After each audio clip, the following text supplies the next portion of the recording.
this. A prison guard at the MCC in Manhattan, Victor Casado, pleaded guilty to taking more than $25,000 in cash to smuggle cell phones, alcohol, and food to a wealthy Turkish gold trader. Uh, well, I mean, it sounds like a movie script, doesn't it? well, I mean, you have high Right. profile, sensitive individuals who are part of criminal enterprises in this prison. It's Manhattan. This guy was a gold trader who was involved in a money laundering scheme with Iran. Oh. And there was some concern that he may be targeted for by outside interests for disappearance or elimination, as the case may be. So anyway, so that's an example. The flip side of that, though, is when it comes to a suicide, right? This has happened once in the last 22 years, right? 20, almost 2.5 decades there. See, that's insane. And then if you look at, I mean, he went on suicide watch July 23rd. On the 29th, was off of it after a psychiatric examination. On August 9th, his cellmate was released and not replaced. And the guard that was supposed to be watching him, Dan, was a newbie. And he really wasn't even a full fledged approved guard. He was filling in for someone. We also learned there is no videotape I of know. his cell and the incident. So he suffocates himself, strangles himself with bed sheets somehow, some way in his cell. So, But he seems so cocky and so cavalier that he wouldn't do that to himself. although he did it to himself 3 weeks Allegedly. earlier. Allegedly. Well, I mean, here. So we need to hear Did from he the do it to medical himself or? examiner. We need to hear from the warden. We need to hear, and I assume that the Horowitz, the Department of Justice Inspector General, will be pursuing all of these individuals. We need to hear from the psychiatrist. So he attempts to commit suicide a week earlier, and then Leave him. you clear him in a psych eval for sort of general standard issue treatment in the prison.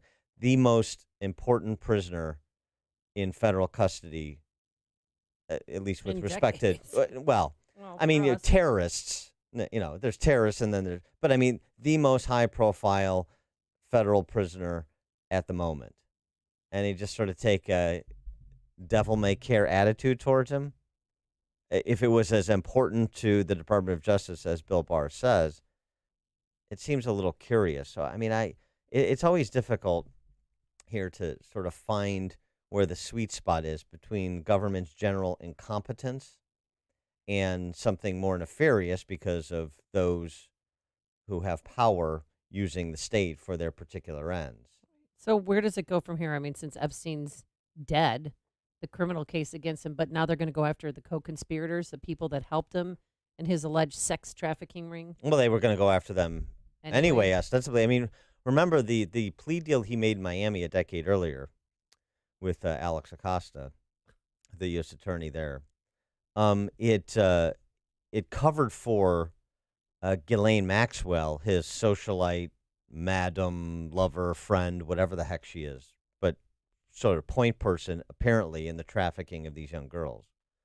So, I don't know why she is not. I don't know why they haven't gathered enough evidence to take her to custody. It's not. This is not the first time she's been under federal scrutiny, just like it's not the first time Epstein was. So that would be one.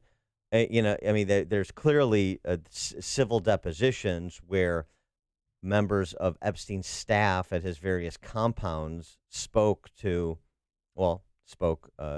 testified in these and gave testimony in these depositions. So that's certainly germane and provides a roadmap. So I assume that's where it goes, and then, hopefully, everything Epstein knew, Maxwell knew too. That she can provide the feds the same sort of roadmap that Epstein potentially could have provided him, and she would have every incentive to do so if Epstein, just as Epstein did, as soon as she's in federal custody and facing life in prison. And it's so strange. His first cellmate was a bulked up ex cop who was staring down a death sentence for killing of four men, and he was questioned about Epstein, apparent suicide, but he was transferred when Epstein was first placed on suicide watch. Said he had nothing to do with the marks on his neck, and then his newest cellmate would be transferred just hours before Epstein's death. So why would they take his cellmate? Because that's a great assurance that you're not going to kill yourself if you have somebody watching you all the time, and that's called a fellow prisoner. Well, and the other So thing, someone's head's going to roll for that. apparently is of the two people guarding Epstein when he apparently hanged himself. Uh, oh, one was not a full-fledged correctional officer, Right. and neither had checked on him for several hours before he was discovered. And I thought the protocol at the MCC was sort of half-hour checks on all prisoners, not just somebody on suicide watch. So that seems to be, as Bill Barr described it, a serious irregularity as well. Mark on the South Side, you're on Chicago's Morning Answer. Good morning, Dan and Amy. Morning. With all the powerful people that he was involved with, nobody knows really what happened in that jail cell. But why didn't they whack him when he was a free man? Well, yeah. I mean, that's a fair question. Thanks for the call, Mark. I mean, I suppose that they didn't feel compromised until he was taken into custody. And, it's interesting. Actually, that's a really good question because, look, if you wanted to take him out because things were getting too hot and too close to you, then why don't you do it in '07 Right. when he's Okay, picked then. up the first time? Feds are on him. It's Can't too believe they let close. him off. I mean, the first time I cannot believe that they let him off. No, what? He had to spend, he's a registered sex offender. You think that really stopped him for this proclivity he had for Well, no, younger obviously it girls? doesn't, but that's not the question is the incentives powerful people had who were procuring his services. What incentive did they have to make him disappear? You would think they would have had a lot of incentive after he came under federal scrutiny. He arranged his plea deal. Maybe that plea deal saved him at the time. Don't worry, I don't need to talk. We got a deal in place. Everything's fine. And then, years pass and nothing happens. And so maybe those fears are salved a bit. But now, obviously, it's a whole different story. And this has become an international story in a way that it wasn't, a decade ago in Miami. But it's a good question. There were, ample opportunities. Maybe some of these powerful people were asleep at the switch too. Um, And it was a Saturday night, and you get the B team in there. well, Well, I mean, the more prominent guards work the Monday through Friday shift. I mean, And this happened Saturday how- at 6:30 p.m. yeah, but so what? I mean, what kind of talent does it take to do your half-hour checks? People got to take a nap. David and McCook. Hey, good morning, guys. My brother is a correctional guard at the psych ward in Dixon, Mm-hmm. and he told me that something doesn't smell right because if you're on suicide watch, they don't take you off. First, you go through a psychological evaluation, and they do not take you off of suicide watch for a minimum of 30 days. So something's not adding up. So even after you're cleared by a psychiatrist, prison psychiatrist, which apparently he was on July 29th, they still would be scrutinizing him for another month after that. Yes, to protect the guards in the prison itself from being sued if anything bad happens. So something doesn't smell right. Yeah, I mean, could you imagine that? Thanks for the call, David. Could you imagine if Jeffrey Epstein's estate brought a civil action against the state of New York for allowing him to commit suicide? Ugh. You've made the switch, and it feels so good. You've switched to Chicago's Morning Answer on AM 560. The Answer. If you're a healthy, self-employed small business owner with income too high to qualify for an Obamacare subsidy, I have good news. Recent regulatory changes have created new, lower-priced health insurance options that are available to you right now.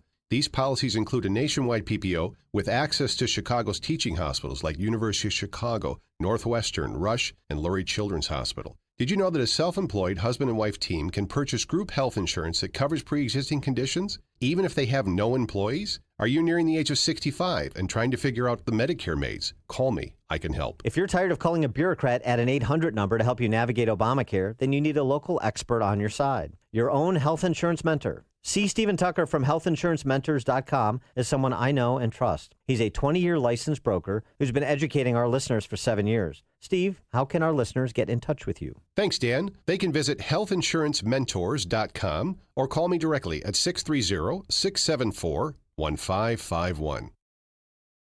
By the way, you're eating my food.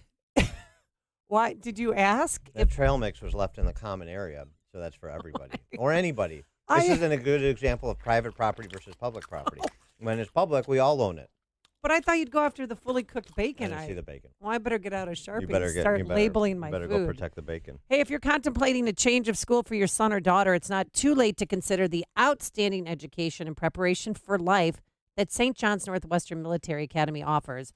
They've been around for 135 years. They've established themselves. St. John's Northwestern has prepared teens for college with a safe, secure, and structured environment free from distractions and optimal for learning. It's within driving distance of Chicago, folks, and it's located on a beautiful 110-acre setting. They have a golf course, a river, forest preserve. It's really a wonderful place. And the school administrators, I trust my kids with them. I sent them there for summer camp last year. And this is not a place for troubled kids. Oh, no. St. John's Northwestern attracts teens from all walks of life who are capable of achieving more, but just need that guidance to do it.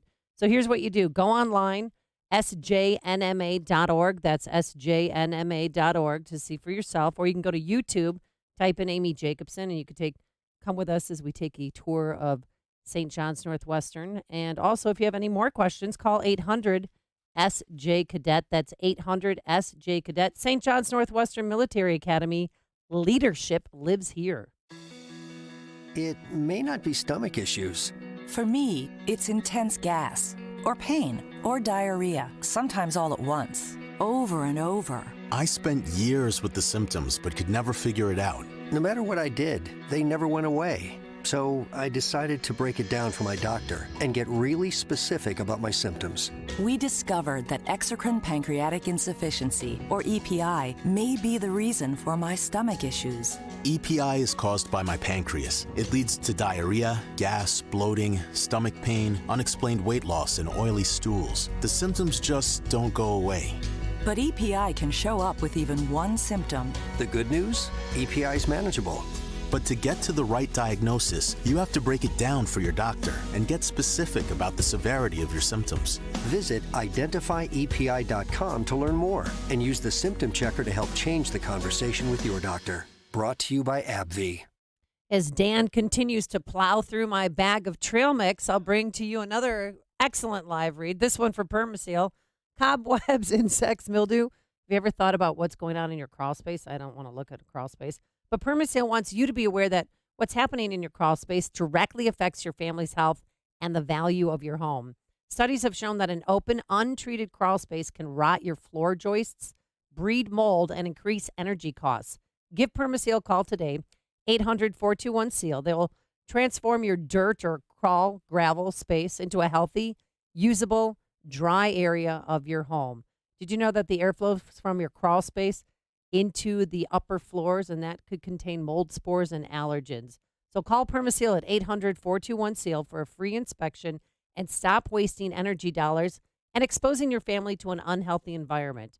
For over 40 years, Permaseal has prided itself on remarkable service, and that is why they've received an A+ from the Better Business Bureau. Ready to get your crawl space taken care of? Call Permaseal today, 800-421-SEAL, or visit permaseal.net. AM 560, The Answer. Coming up on Chicago's Morning Answer. Get in the boat, Chris Cuomo, at 5:38. And later, Bernie attacks Bezos. He thinks that he's affecting his campaign. We'll tell you why.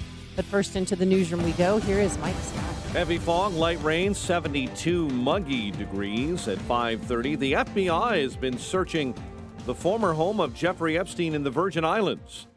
Federal officials were spotted at Little St. James in the USVI yesterday, entering the convicted pedophile's private island home. We are now learning of serious irregularities at this facility that are deeply concerning and demand a thorough investigation. Attorney General Bill Barr yesterday saying the investigation of Jeffrey Epstein will go on in spite of Epstein hanging himself at a federal correctional facility in Manhattan.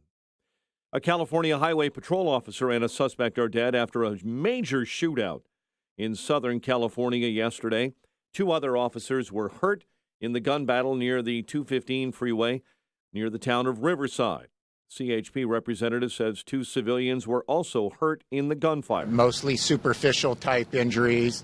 I believe one was transported to the hospital for precautionary reasons, but fortunately they were just superficial injuries, and they're going to be okay. A Connecticut police captain this morning is in serious but stable condition following a shooting last night. Police Chief Tony Reyes in New Haven provides some details. Transmits over the radio that he had just interrupted a shooting in progress. The next transmission we received was from Captain Duff calling for more units and saying that he himself had been struck by gunfire. That captain was off duty when he intervened in that Connecticut shootout. One of the suspects has died from his injuries. Anti-government protests continue in Hong Kong today. NBC's Matt Bradley is at Hong Kong International Airport. One of, the busiest airports in the world shut down 2 days in a row. Protests started months ago over a proposed law allowing Beijing to extradite suspects from Hong Kong to the mainland. Canadian police in Manitoba say they believe 2 teenage fugitives suspected of killing a North Carolina woman, her boyfriend, and another man took their own lives amid a nationwide manhunt. For decades, Placido Domingo was one of the most celebrated and powerful men in opera. Apparently tried to pressure women into sexual relationships by dangling jobs and sometimes punishing the women professionally when they refused his advances. 4 are in custody. Authorities chased a vehicle wanted for a homicide in Gurnee onto Chicago's near west side this morning. Jim Talamonte has the traffic part of that story coming up in just a moment. Former suburban Chicago substitute teacher has been found guilty of sexually abusing a child. Kane County State's Attorney's Office saying a jury found 64-year-old Carlos Bedoya of Lake in the Hills guilty on 8 counts. And a study showing the feasibility of a possible Chicago casino is expected to be released later this morning. Sox and Astros play a double dip today at Guaranteed Rate after last night's rainout. Cubs visiting the Phillies. 5:33 is our time. A check of traffic and weather on the way next on AM 560. Sean Hannity believes we've seen a new level. Both the psychotic, rage-filled media mob and a Democratic Party that for 2.5 years they combined have spread more lies, more disinformation. It's deplorable. It's despicable. They've taken it to an entirely new level. The Sean Hannity Show. Afternoons at 2, right before Joe Walsh at 5 on AM 560. The Answer. The following is a paid political announcement. Hi, I'm Dr. Willie Wilson, and I'm introducing a reparation bill for the descendants of slavery in Chicago, Cook County, and Illinois. This bill is intended to assist African Americans that are trapped in poverty. After 400 years of free labor, the effects of slave trade are long-standing. This is a national issue. As a result, the communities suffer in economic, education, health, housing, and unemployment. Help me support this bill by calling your alderman and your state representative.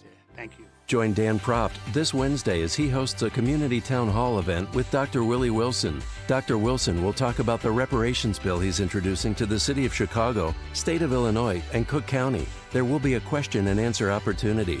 Don't miss this community town hall event with Dr. Willie Wilson and host Dan Proft this Wednesday evening from 5:30 to 7:30 at St. Monica's Church, 5136 North Nottingham Avenue in Chicago, just east of Harlem Avenue and south of I-90. Hey everyone, Ken here. For 2 years now, you've heard Carrie and I use metaphors to test to see if you think your home or your business could use a revenue shot in the backside.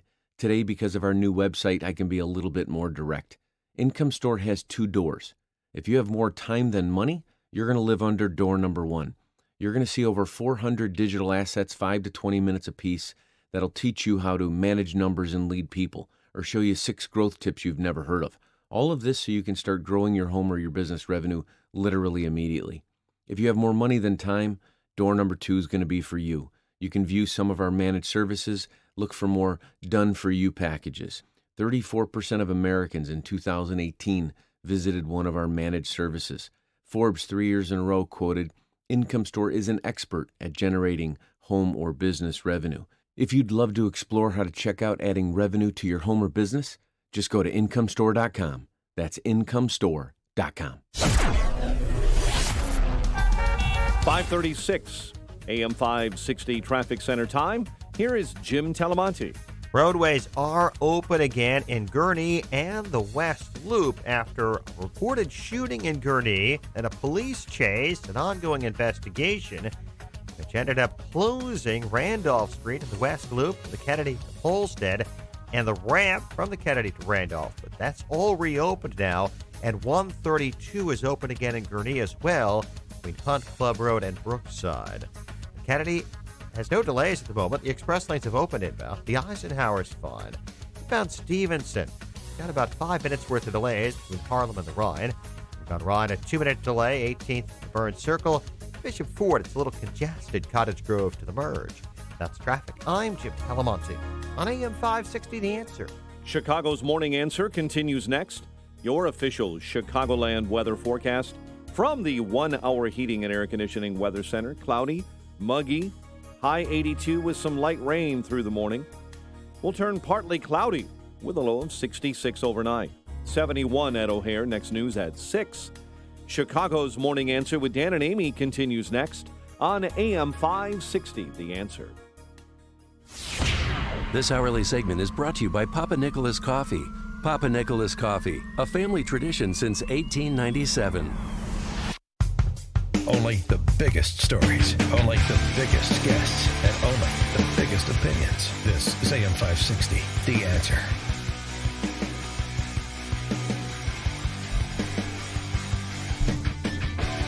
Good morning, Dan and Amy. Oh, gosh.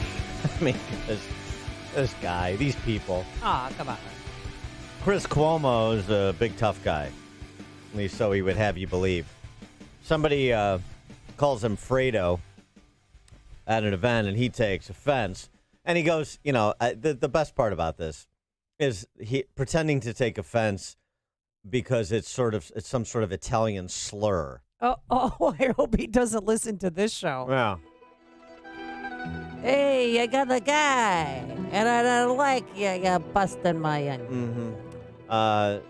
Chris Cuomo Yeah. responding to daring the dude who called him Fredo to throw a punch. By the way, the best thing is you'll hear him say it. But What?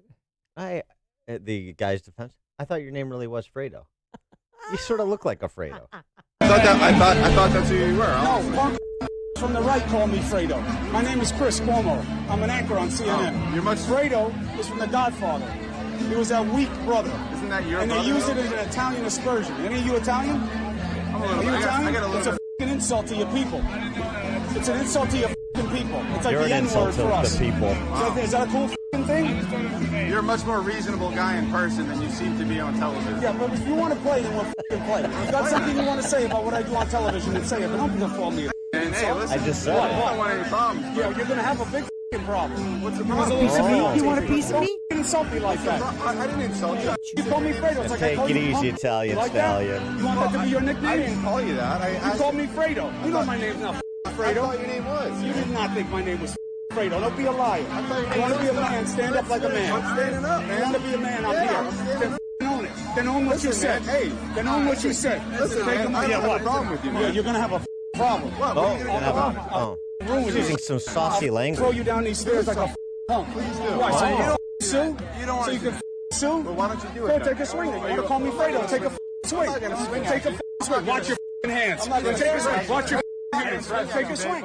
No, no, come on, boy. Come on, boy. No, Don't you take ever a swing. throw the first Call me punch. Hey, listen, man. I'm I'm right not here. doing anything. Well, if you want to end the fight, you throw the first punch. Wreck your stop. You didn't know what you were doing when I you thought called it me was your Fredo? name, You man. didn't know. I thought it was your name. You didn't know, right? Hey, you didn't know what you were saying, right? I thought it was his You name. saw my name. I'm breaking it up. This is my buddy. Hey, look at all these cameras. You're in for it. You're in for it. I'm in for what? You're You in call me for it. Fredo? You're in for it. You call me Fredo? And he continued. I can handle things. I'm smart. Not like everybody says. Like dumb. I'm smart and I want respect. Where was he? At a restaurant or something? And someone came up and called him Fredo Cuomo? And then Governor Cuomo said, Fredo, get in the boat. Oh. We're going out. Hey. Although, I mean, the idea that Andrew Cuomo is the Michael Corleone and this brother, boy, they're just, you got a few Fredos here. You don't have a Michael. So maybe he just thought that Chris Cuomo reminded him of John Cazale. Oh, okay. Could be. I don't know. I can't wait for the CNN Chirons. I'm looking for him this morning. Chris Cuomo attacked by Trump supporter. Oh, right. press under siege after being called enemy of the people. This is all they're gonna. He should be fired for that. He lost his you know what. Well, I mean, have some self-control. I mean, really, you're that much of a pansy? If somebody calls you Fredo, you like explode. Also, I mean, you got a Yale degree, and that's your vocabulary. It's the best you can do. Well, he is a little sensitive. Remember when he left New Day to start his own show at night? Oh, it's not a dry eye in the house. I got to say a couple things, then we'll go. One, you were a gift here. Everything changed when you came. So you're going to be great. You guys let me do my job, and you're the reason I do it. And you made me who I am. So it's good to have you. I won't be there at night. Homework will be easier for you now, because Mommy's going to be the one telling you to read, telling you you're wrong about not having homework. Kids are on set with him. And the big one doesn't even come. The 15-year-old. That's having a teenager. That's right. Oh, this is fun. The show is a gift. Reminiscing. The crew is amazing. The show will continue to get better. I know this for a fact. And I have a heavy heart about leaving, but my mind is clear. And then he went on. I can handle things. I'm smart. Not like everybody says. Like dumb. I'm smart and I want respect. You haven't called me Fredo, Anderson Cooper. Don't you effing do it. Did anyone get arrested? I want to see how CNN covers this story, though. Yeah. Because I want them to construct the narrative around Trump. This all has to redound back to Trump. He's got to be a Trump supporter. I'm sure they're going to dig into this guy's life and see, pull out his voting records in the primary and see how he voted. Chris Cuomo nearly assassinated by Trump supporter. That's what I expect to be the headline. Just great stuff. I just love it.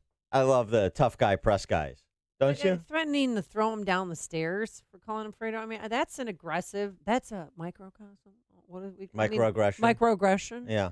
And we cannot have that here. I mean, it's also, potentially if the individual had a reasonable fear for his safety, potentially it's criminal. I hate to see Chris Cuomo, whisked off to the MCC, the Epstein suite. But here's the thing, just in terms of the whole press corps.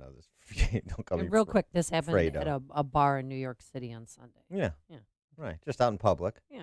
And you see a guy, I thought John Cazale was dead, but there he's right there. Right, there's the guy that played Fredo right there. He's on CNN now. Actually, frankly, that's an aspersion against Italians. And being compared to anybody John Cazale played that's a compliment. Unless you're Chris Cuomo. But, interesting thing about Cazale, I think, he died very young of cancer. You know who he was engaged to marry? Who? Meryl Streep. Oh, really? Yeah. Mm-hmm. He, I think he made 4 movies, and all 4 were nominated for Best Picture. Wow. Deer Hunter. Oh, yeah, that was a good one. Godfather. Dog Day Afternoon. And I'm missing one. All right, give me the fourth. Give me the fourth Cazale. I won't Google it or DuckDuckGo it. Give me the fourth Cazale movie, and you'll have my ever loving admiration. 312-642-5600. Turnkey.pro answer line 64636. Type in DA, then a quick comment. Since we're talking about the hyperventilating DC press corps, the cable news version of it, good piece from Newsbusters. 7 times in July, MSNBC host compared Trump to Hitler. Right, the whole they're put upon the DC press corps is put upon. They're being targeted. The Fourth Estate is under siege, so on and so forth. 7 times just in July, MSNBC hosts Joe Scarborough and Donnie Deutsch compared Trump to Hitler. For example, Trump's rally, one of Trump's rallies, Scarborough said, that's the president actually from his Nuremberg rally from last night. Oh, God. Donnie Deutsch, I want people to go back and look at Nazi Germany in the early 30s because the parallels are stunning. Oh, it can't happen here? It can happen here. It can happen here. If you're the person who votes for Donald Trump, you're no different than if you were watching on a subway 5 white nationalists berate an African-American woman saying, go back to where you came from, and then you hid and put your head down. This is a man with Nazi tendencies, Donnie Deutsch. And on and on and on. Oh, we got another movie file. James in Westmont, you're in Chicago's Morning Answer. Good morning, you two. Yes, it was called The Conversation. Of with course, Gene The Hackman. Conversation with who, Amy? Yes. Who was the star of The Conversation? He's from Danville? Oh, Danville, Illinois? Yeah. Coach Norman Dale. Yep. Gene Hackman. Gene Hackman. All right. Thanks, James. Nicely done. Well played. He's from Danville? James, Didn't please know that. mark for the record, James has my ever-loving admiration. James from Westmont. Put that in our permanent file. Okay. Tom in Deer Park. Yeah, my first thought when I heard about this last night, it's another public figure, and whether it's a reporter or Sarah Sanders in a restaurant, best to leave people alone, and possibly they're filming him and trolling him to get a reaction. So That didn't take much, I'm not did really it? familiar. Yeah, I'm not really familiar with him. I've heard of him. Yeah. I go on the interweb, and the first thing I see is a 5-minute monologue on gun control where he's holding a painted rock. And I think, okay, you know what? I'm going to let this stand. Fredo is not an ethnic slur. We're of Italian descent, and I have 2 brothers. Fredo is the dumb you-know-what brother. And when they said it to him, that struck a nerve because he knows he's that. So I say let it stand. That's what I say. All right, very good, Tom. Now, it is worth noting, Fredo, when they used to go fishing as a kid, he was the only one who would catch a fish. He made that point. So he's got that going for him. I don't know what it was like with Chris and Andrew when Mario used to take them fishing. But, perhaps this is... I think he's a little on edge there. You think Chris Cuomo is? Yeah, I think he's, Well, I know. Take some time off. The guy was continuing to have fun with him. No, I just thought that was your name. I just thought Fredo was your name. So that's why I called you Fredo. It was just an accident, of course. Also, since we're talking about the D.C. press corps, the whole headline controversy, New York Times headline controversy. Oh, that's right. Trump's speech in response to the massacres in El Paso and Dayton. Original headline, Trump calls for unity versus racism. That headline receives howls and cries from the radical left. AOC, of course, fired the kill shot, apparently. So the New York Times takes down that headline and puts up a new headline about gun control. New York Times executive editor Dean Baquet admitted Monday the paper can and should do a better job of covering race in the era of President Trump. Oh, here we go again. I mean, they've declared war from the go on Trump. January 20th of 2000, actually before even he was inaugurated. And now it's going to be, we need to do a better job. A hastily arranged meeting lasting well over an hour topped New York Times leadership addressed the paper staff about public criticism the outlet has faced in recent weeks, centering around its coverage of Trump, race, and politics. I assume the problem internally is they're going too soft on Trump. Because of one headline that was an accurate description statement of what he said. What he said, right? Yeah, his call. Among the many topics discussed, 2 recent embarrassments for the paper, the Trump headline, and the Twitter behavior of Times Deputy Washington editor Jonathan Weissman, which is a joke. That guy should be fired, but I won't go down that rabbit hole now. Also on the agenda was a discussion of when to use labels like racist in Times stories. And of course, that's going to be all the time. Everything is racist. If somebody disagrees with our stated editorial position, then you just call them a racist. They didn't say that, but that's what I'm assuming where this is going. Dean Baquet, of course, like a politician, because that's what so many of these reporters are, particularly the leadership of these D.C. press corps outlets. The paper has work to do. Baquet conceded after a couple of significant missteps and so on and so forth. He feels he's sick. He feels terrible. Baquet said of the person who wrote the offending headline, "It was an effing mess," Baquet told. Boy, that's a lot of obsessing about one headline that casts Trump in an accurate light, isn't it? So look forward to the Times' new and improved coverage of Trump and its ubiquitous use of the word racist in forthcoming editions. Connect with Dan and Amy using the AM 560 mobile app. Download it today at 560theanswer.com/mobile.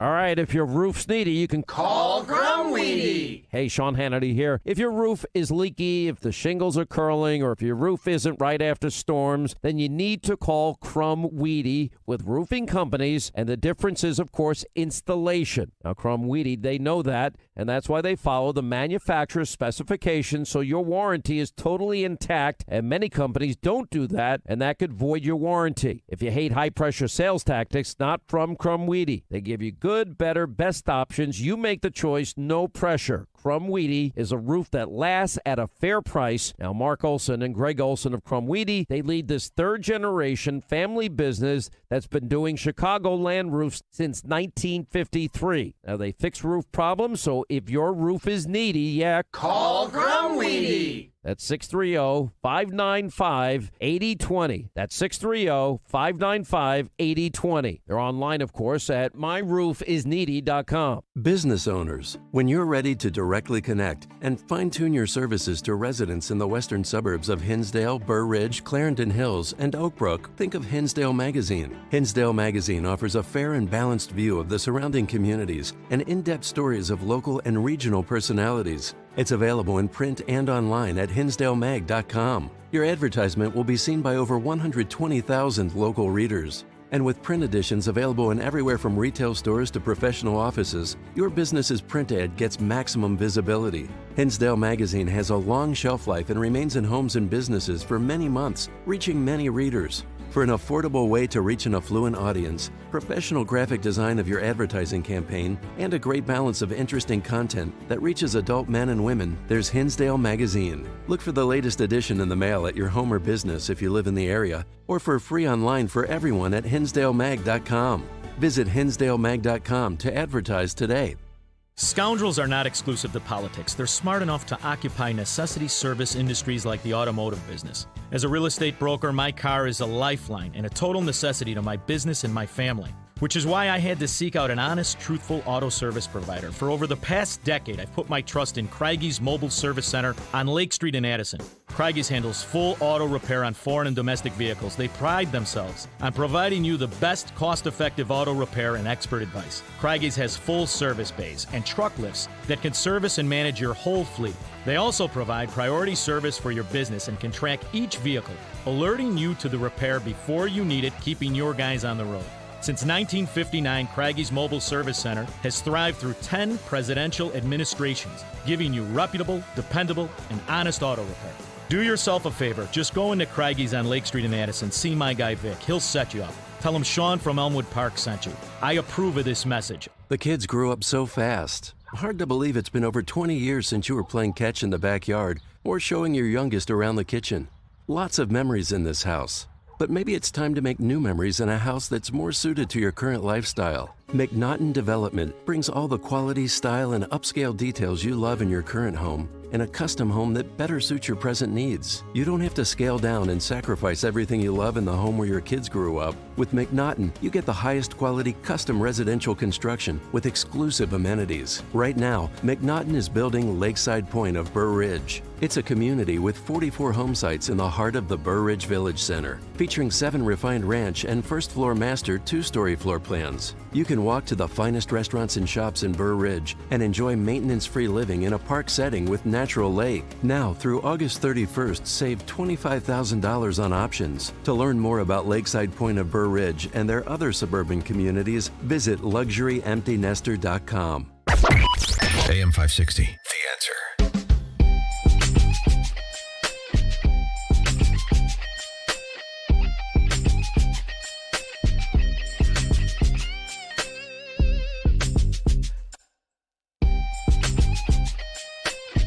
Top of the morning, Dan and Amy. Did you see this? And then there was one tenor.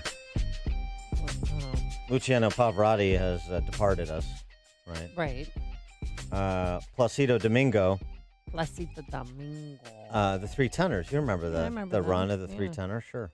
He's in a little bit of hot water this morning. 9 women are accusing Placido Domingo of sexually harassing them in some way, shape, or form. Some including pressuring them into sexual relationships through jobs and sometimes punishing them. them professionally if they rebuffed his advances. Why did this take so long to come out, I wonder? He's 78 years old, and he said that these relationships were consensual, or at least he thought that they were. One accuser said Domingo stuck his hand down her skirt. 3 others said he forced wet kisses on their lips in a dressing room, a hotel room, and at a lunch meeting.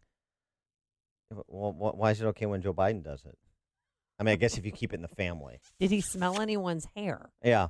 In addition to the 9 accusers, a half dozen other women told the Associated Press suggestive overtures by Placido Domingo made them uncomfortable, including one singer who said he repeatedly asked her out on dates after hiring her to sing a series of concerts with him in the 90s. Of course, Domingo says that these allegations, dating back as many as 30 years, are deeply troubling and as presented inaccurate. And as presented. As presented, okay. As presented is an interesting phrase to include. So I perhaps he'll argue they were voluntary in nature and there was never any threats to their professional career or to their employment or ever any sort of quid pro quo for jobs. I don't know. But God, I'm looking at a list right now of 38 Hollywood men accused of sexual misconduct. I didn't know that Richard Dreyfuss was one of them. They claimed that he was one of his writers said that he exposed himself to her and sexually harassed her for years. So now Placido is going to be on this list too. Okay, Jose Carreras, watch your back. You're the last man standing. Related story. This is a heads up for Manti Te'o as well. Oh. Our cultural obsession with dogs and dating apps has created a problem. Daters are posting photos of pups they don't own to attract matches. Trafficking in illicit puppy photos. That's awesome. Like taking a beautiful That's dog so like cool. Hayek and appropriating Exposing them her. for their, their pursuit of the fair sex, I would assume. Well, they have to be using puppies, right? Because nothing will attract people more than a puppy. Or I might say an English bulldog. I mean, yeah. the people, I don't think, see them a lot. So when they do see a Frenchie or an English bulldog, they gravitate to them. Oh, can I take a picture with your dog? Sure. Maybe they're doing that to put it on their dating app to pretend that that dog is theirs. Let me tell you a tragic story. Manti Te'o quality here. Whenever Gabby Wolf of Ann Arbor swipes and sees a dog photo, she cringes at the memory of one of her most awkward dates. Sam had a promising profile. They had good banter over drinks. And at the end of the night, she was comfortable enough to suggest a dog walking date for the next time. The energy of the conversation changed completely, and it took me by surprise. Sensing her date's hesitation, she changed the topic, but the rest of the night couldn't be redeemed. Why? Sam later apologized for behavior in a post-date text, admitting he didn't know how to explain to her that he didn't own the Labrador on his Hinge profile. Oh, Gabby, we need to talk. There's something I have to tell you. That dog you saw, I was using it to get some tail. Using tail to get tail. Yeah, sounds like another dating app. Coming up on Chicago's Morning Answer. The change in green card status based on welfare program usage has the left howling. We'll pick that up at 6:06. And later, another edition of why Dan Proft is single. But first into the newsroom we go. Here is Mike Scott. The FBI praising Chicago police for a quick response at the VA shooting. Cloudy and humid on your morning forecast. WIND, Chicago News Time, 6. The case will continue. I'm Dave Anthony, Fox News. That's what Attorney General Bill Barr vows after Jeffrey Epstein's apparent suicide while awaiting trial on a sex trafficking conspiracy involving underage girls. Any co-conspirators should not rest easy. The victims deserve justice, and they will get it. Barr also wants to investigate what went wrong at the jail in New York City where Epstein died. Fox's Tanya J. Powers has more details live. Dave, we're learning more about that death with an Associated Press report that says Epstein was found with a bed sheet around his neck at the Metropolitan Correctional Center in Manhattan. The Washington Post reports that one of the guards overseeing him was a fill-in who had been pressed into service because the facility was shorthanded. He was supposed to have been checked on every half hour. Now, Epstein had been on suicide watch after he was found in his cell with bruises on his neck a couple of weeks ago, but he was taken off that watch at the end of July. Dave. Tanya, California Highway Patrol officers in critical condition and others also recovering from being shot at a traffic stop. A third officer was murdered. It happened as they were planning to impound the guy's truck. During that process, the suspect entered his vehicle and pulled out a rifle. Assistant Highway Patrol Chief Scott Parker, the gunman was also killed when officers returned fire. Another officer was shot and wounded in New Haven, Connecticut. He's stable now. It happened while he was off duty and witnessed a murder, then shot at the killer who ultimately got away, and the manhunt continues. A friend of the killer in the Dayton mass shooting in Ohio is due in court tomorrow. Ethan Colley admitted he gave the gunman body armor and some ammo, but they don't believe he had any idea that there was a massacre being planned. Now, the charges Colley is facing are unrelated. Unlawfully possessing a firearm while being a user of controlled substances and of lying on the form. And that's U.S. Attorney Ben Glassman in Ohio. This is Fox News. In Chicago, we have muggy conditions and some light rain that has fallen overnight.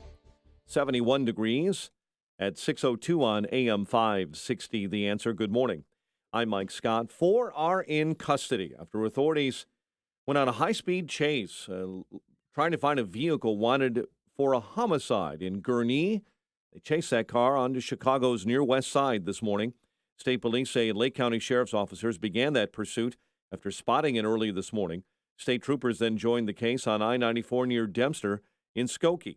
The pursuit then ended up in Chicago at Randolph and Halstead, where the suspects were cornered. They jumped out of their car, and then they were arrested. Authorities say a suspect is in custody after shots were fired outside a Chicago hospital. No one was hurt. Police spokesperson Tom Ahern tells us this morning the man began shooting outside the Jesse Brown VA Medical Center and then tried to enter the lobby. FBI Special Agent Jeffrey Salat says Chicago is lucky no one was hurt. I cannot tell you with all the things that are going on in this country right now how lucky we are and how blessed the city of Chicago is that we are out here talking about a subject who has been in custody but did not hurt anyone. Salat says security officers apprehended the man near the hospital entrance. Search is underway this morning to find a man who went missing after a boat capsized over the weekend in northwest Indiana. Pavel Nitsch was on that speedboat Sunday when it overturned at Marquette Beach in Gary. A paternity test reveals the identity of the father of a girl born to the Crystal Lake woman charged in the beating death of her son. A DNA test showed Daniel Nowicki Jr. is the father of Joanne Cunningham's newborn daughter. Cunningham and Andrew Friend are charged with murder in the April death of their 5-year-old son, A.J. Friend. Sox and Astros play a double dip at Guaranteed Rate. One of those contests is a makeup for last night's game that was rained out. Cubs visit the Phillies later on tonight. The news service of LifeLock with Norton. If the recent data breach has exposed your personal information, don't wait for your ID to potentially be stolen. Get help now. Join at lifelock.com. Use promo code RISK to save 10% on your first year. 6:04 and a check of traffic and weather on the way next on AM 560. Sean Hannity believes we've seen a new level. Both the psychotic, rage-filled media mob and a Democratic Party that for 2.5 years they combined have spread more lies, more disinformation. It's deplorable. It's despicable. They've taken it to an entirely new level. The Sean Hannity Show. Afternoons at 2, right before Joe Walsh at 5 on AM 560. The Answer. All money managers might seem the same, but while some give their clients cookie-cutter portfolios, Fisher Investments tailors portfolios to your goals and needs. Some only call when they have something to sell. Fisher calls regularly, so you stay informed. And while some advisors are happy to earn commissions whether you do well or not, Fisher Investments fees are structured so we do better when you do better. In other words, we're on your side. Maybe that's why most of our clients come from other money managers. So if you're in or nearing retirement, talk with us and find out why investors are switching to and staying with Fisher Investments. Fisher Investments. Clearly better money management. Investments in securities involve the risk of loss. Visit us at FisherInvestments.com to find out what we can do for you. Policies issued by American General Life Insurance Company, Houston, Texas. Not available in all states. For details, visit AIGdirect.com. Do you have a family? Would you like to help make sure they'll be taken care of if anything were to happen to you? If you answered yes, you probably need life insurance. Now, do you think life insurance is expensive? If you answered yes to that too, you definitely need to give AIG Direct a call. We could find you a $250,000 policy for just $14 a month, which means you could save hundreds of dollars a year. Call us now for a free, no-obligation quote. 1-800-400-6213. Since 1995, we've helped millions of people find out if they could save up to 70% on their term life insurance. See how affordably we can help you protect your family. Call AIG Direct now for your free quote. 1-800-400-6213. You could save up to 70%. That's 1-800-400-6213. 1-800-400-6213. Are you one of the millions who had their information exposed in the recent breach? Be one of the millions who choose LifeLock with Norton to help protect their devices and identity. Join now at lifelock.com. Use promo code RISK to save 10% on your first year. 6:07 AM 560 traffic center time. Here's Jim Talamonte. In northwest Indiana, 8094 traffic is stop and go westbound from Klein Avenue to before Indianapolis Boulevard. There was a car fire. It has now cleared. Gurnee 132 is open again near Hunt Club Road after a shooting and then ensuing investigation is extended with a police chase. At the West Loop, Randolph was closed from the Kennedy Expressway to Holstead. Everything is reopened again after that. Kennedy has delays starting at Canfield, 23 minutes, O'Hare to downtown. Outbound 22, westbound 190 is heavy as well. Eisenhower, 36 minutes, 390 to downtown. Stevenson, 46 minutes from 355. Ryan, 23 minutes from 95th. I'm Jim Talamonte on AM 560 The Answer. Chicago's Morning Answer continues next. Your official Chicagoland weather forecast from the 1 Hour Heating and Air Conditioning Weather Center and meteorologist Jonathan Reed. Cloudy and humid. Today's high 82. Partly cloudy tonight, low 65. A shower or a thunderstorm tomorrow, high 79. Partly sunny on Thursday, high 77. I'm Jonathan Reed on AM 560 The Answer. 71 at O'Hare. Next news, 6:30. Chicago's Morning Answer with Dan and Amy continues next on AM 560 The Answer. This hourly segment is brought to you by In the Know with Wealth Management Group, hosted by Craig Bolanos. Heard Sunday mornings at 10. This is Chicago's Morning Answer with Dan Proft and Amy Jacobson on AM 560 The Answer.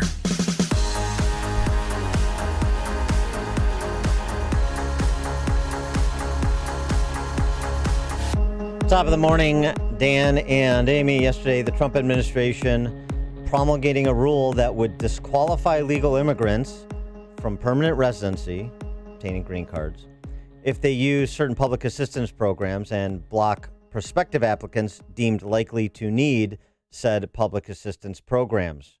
Use the welfare state, no green card for you. Agree? Disagree? 312-642-5600, turnkey.pro answer line.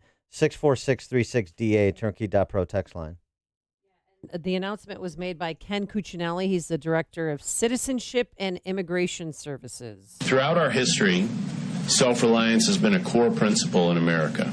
The virtues of perseverance, hard work, self-sufficiency laid the foundation of our nation and have defined generations of immigrants seeking opportunity in the United States. I think that So, I mean, it's the factors for consideration under this new, it's called public charge rule. Use of public benefits, food stamps, Medicaid, housing vouchers, age, wealth, education, and English language skills. Yeah, all it does is tighten the definition of who's likely to become a public charge under current immigration law, which is a designation that prevents an immigrant from obtaining a green card, which permits, of course, legal permanent residence. So tightening it up and connecting your ability to be a permanent resident in this country to your accessing of welfare state benefits. Makes sense to marry the two, 312-642-5600, turnkey.pro answer line, 64636, DA, turnkey.pro text line. Is this what people have been waiting for? When the immigration issue comes up, that, we want you to come here, but we want you to be, self-sufficient. reliant, self-sufficient. Yeah. Don't come here to suck off the teat of the government.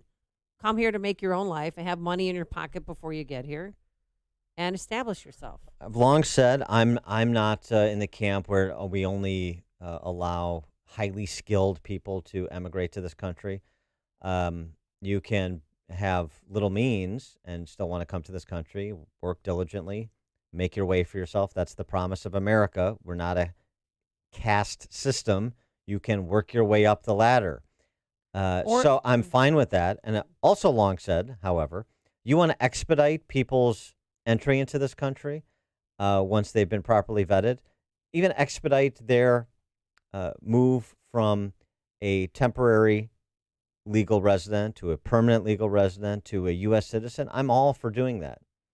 But yeah, the one way to expedite it, waive away welfare state benefits so you signal that I'm going to take care of myself and my family. What's wrong with that? Oh, well, the Democrats are saying this is racist. This is Trump, perpetuating the stereotype that Republicans are racist because they believe that these new rules keep impoverished immigrants out of the U.S., which it does. No, it doesn't, actually. It only keeps individuals out of the United States who are coming here with an eye towards the welfare state.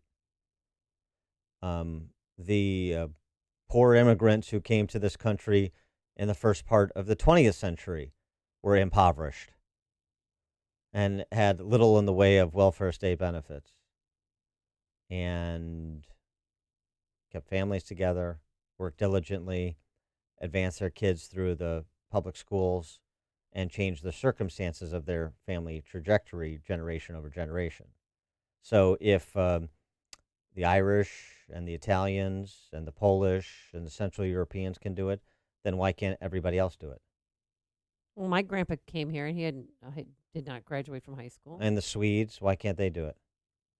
Well, I'm saying he had $20 So why? a bag and did not have a high school diploma. Right, and so But then he didn't, and then the Depression hit, so he lived in a closet with 6 other people and worked as a chauffeur, worked whatever he could do to make money.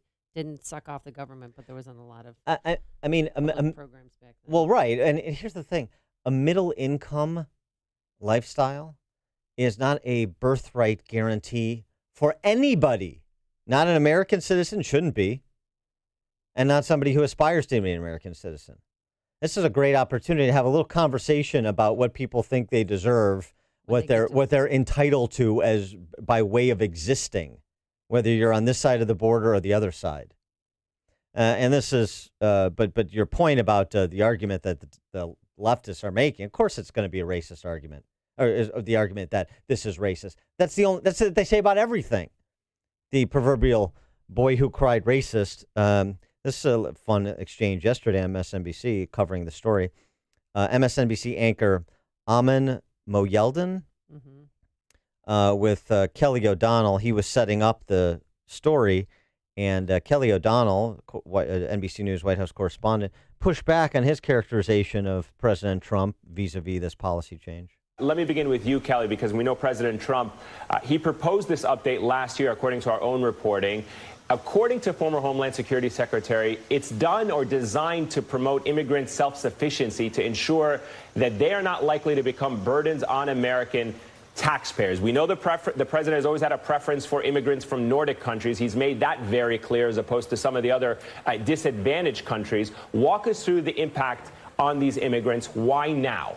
Well, I don't know that the president has expressed a preference for Nordic countries. That is something where I'm not sure where you're getting that from. But he has certainly said that he has an emphasis on merit-based immigration. Yeah. Well, good for Kelly O'Donnell for providing a little pushback. But of course, they're going to say this is racist. I don't care. I don't care if somebody's coming from Mexico or Northern Triangle country or Central America or Asia or Norway, wherever else. It's just, what is the standard? What is the standard, and how does it comport with our founding principles And how does it comport with the idea of this continuing to be a prosperous, opportunity-laden country? That's all. Yeah. Is the move racist, or is it, push self-sufficiency and personal responsibility? 312-642-5600 is our turnkey Debt Pro answer line. 64636. Type in DA, then a quick comment. And my additional hope would be we leverage this discussion about self-sufficiency rather than government reliance and the government provision of all things, cradle to grave, to direct that conversation to the entire population here. This isn't a conversation that's limited to people who want to become Americans. It includes all 330 million people who are already Americans, as far as I'm concerned. Mike in Melrose Park, you're on Chicago's Morning Answer. Hey, good morning, guys. I was listening to another show last night, and this Ken, I think Cuccinello was his name. Cuccinelli, He said this rule's been around since the Clinton administration, and now they just modified it, and they're starting to enforce it again. So it's really nothing new. It's just, it seems that anything the press is unaware of is new. Yeah, thanks for the call, Mike. It's not new. It's a tightening up of that public charge definition under current immigration law, as I said. So that's correct. But yeah, of course, right. When Trump does something in the area of immigration, it is by definition racist, and that's what you're going to hear from the left. So that's what you're hearing from the left. Annie in Chicago. Hi, Annie. Annie. Annie in Hello? Chicago, you're on. Okay, I didn't know I was on. Oh, Anne. I would agree with the Trump policy about the welfare, but I wanted to ask about the kindergarten schools. They're opening in the city. They're opening up a vast amount of kindergartens. And I think the parents, if they have a cell phone, they're on welfare. They could pay $3 a month for their kids in school. Okay. All right. Thanks, Anne. Appreciate that. I wish we could get back. You remember that scene from Cinderella Man? Oh, yeah. James Braddock. Love that True movie. story. My kids love that movie, too. Right. He, during the Depression, goes on welfare, has a couple of fights coming back, wins some money, and he goes back and pays back the welfare office. Mm-hmm. How about that ethos? How about the idea that welfare state benefits really are temporary, maybe even a provision to pay back when you're able to pay back, So because it's like a government loan. so it's not a Pay lifestyle. back without interest, but yeah, pay back. It's not the soul depriving lifestyle that the welfare state has inflicted on so many people in this country. Americans, I'm talking about. I mean, the whole thing is the left thinks they're being compassionate by trying to defend welfare state benefits for poor people who want to come to America. No, they're not. Poor people, beware of those false prophets bearing gifts. That's not a gift. The welfare state's not a gift. It's soul crushing. You think dependency is a gift? It's not a gift. It's a curse. Mike on the north side, you're on Chicago's Morning Answer. Good morning, Dan. Good morning, Amy. What a great segue. You go from a curse to me. Thanks a lot. That's why I'm glad you noted that. Thank you. Yeah. I just wanted to say, why is it racist when a Republican does it, but not when a Democrat does it? If you remember, the first term of the Obama administration coincided with the last term of the Daley administration, and they changed the law. If you were any Chinese national who wanted to invest $1 million in real estate, could buy a green card. But for one company, the Tor Partners, TUR, which was Daley and his son, they dropped the price to $500,000. So things are just trying to, I don't care if they benefit politically connected people or rich people or Sweetericans. It's wrong. It should be fair for everybody. All right. Thanks, Mike. Thanks, Mike. Thanks for including the Sweetericans. Yes. Tom in Oswego. Hey, good morning, Dan and Amy. My youngest son will be in Greece in a few weeks. He'll be going to school there for about 4 months. And during the visa process, we had to provide his parents all types of tax documents, bank statements to prove that we could support him. If he stayed there and jumped his visa, that he wasn't going to take advantage of any of the benefits. And this is in Greece, you said? So I don't really see. Pardon? This was in Greece. Your son's going to Greece? Yes. He'll be leaving in a yeah, we had to provide all kinds of documents again, and it was to ensure the government there that if something happened with my son, we could provide for him. We would support him. And as far as the Democrats go, saying that poor people is racist, I think it's racist to say that poor people can't pull themselves up. I'll tell you what, back in the 80s, I was so poor I was eating mayonnaise sandwiches, and I didn't look to the government for a penny. I never thought about it. I was pretty darn poor. Thanks for the call, Tom. Appreciate it. Hear about the big stories of the day, then talk about them right here on Chicago's Morning Answer on AM 560. The Answer. The following is a paid political announcement. Hi, I'm Dr. Willie Wilson, and I'm introducing a reparation bill for the descendants of slavery in Chicago, Cook County, and Illinois. This bill is intended to assist African Americans that are trapped in poverty. After 400 years of free labor, the effects of slave trade are long-standing. This is a national issue. As a result, the communities suffer in economic, education, health, housing, and unemployment. Help me support this bill by calling your alderman and your state representative. Thank you. Join Dan Proft this Wednesday as he hosts a community town hall event with Dr. Willie Wilson. Dr. Wilson will talk about the reparations bill he's introducing to the city of Chicago, state of Illinois, and Cook County. There will be a question and answer opportunity. Don't miss this community town hall event with Dr. Willie Wilson and host Dan Proft this Wednesday evening from 5:30 to 7:30 at St. Monica's Church, 5136 North Nottingham Avenue in Chicago, just east of Harlem Avenue and south of I-90. You know what it's like to be poor. I know. I ate Spam sandwiches and I was on ramen noodles because I made $10,000 a year my first job. I mean, I remember. And I didn't take anything off the government. I did take advantage of a community food pantry once and then felt so guilty that I didn't go back. Did you return the food? Heck no, I ate. Did you at least support the community pantry, pay it forward? I did a story on them. Oh, is that Oh, boy. Oh, no, she gone down it. I remember. Somebody made a big donation to the pantry, so I did a story on it. Well, I remember in my mid-20s, I was so poor I had to drive an American car. Oh, my gosh. Are you okay? Do you have PTSD from it? I don't really like to talk about that era in my life. It's very difficult. Hey, are your kids purchasing a new home? Then you need to contact your trusted local lender, Team Hochberg. Not your bank, not an online lender, and definitely not your realtor's preferred lender. Jen lived at home to pay off student loans and save for a down payment. Jen began her property search online and was inundated with calls and text messages from realtors and their preferred lenders that she did not know. Confused and overwhelmed, Jen asked her dad for advice, and he strongly recommended Team Hochberg, the only lender he trusted to help Jen secure financing on her first home. Team Hochberg answered Jen's questions, approved her to purchase a home, and introduced her to a Team Hochberg realtor. Locating and financing a home won't be stressful if you can call Team Hochberg first, your trusted local real estate team who always looks out for your financial best interests. Call them now at 855-56-DAVID or visit 56david.com. Team Hochberg helped me and thousands of AM 560 listeners, but guess what? They can't help you if you don't call. 855-56-DAVID or visit 56david.com. Homeside Financial, Equal Housing Lender, NMLS 1124061.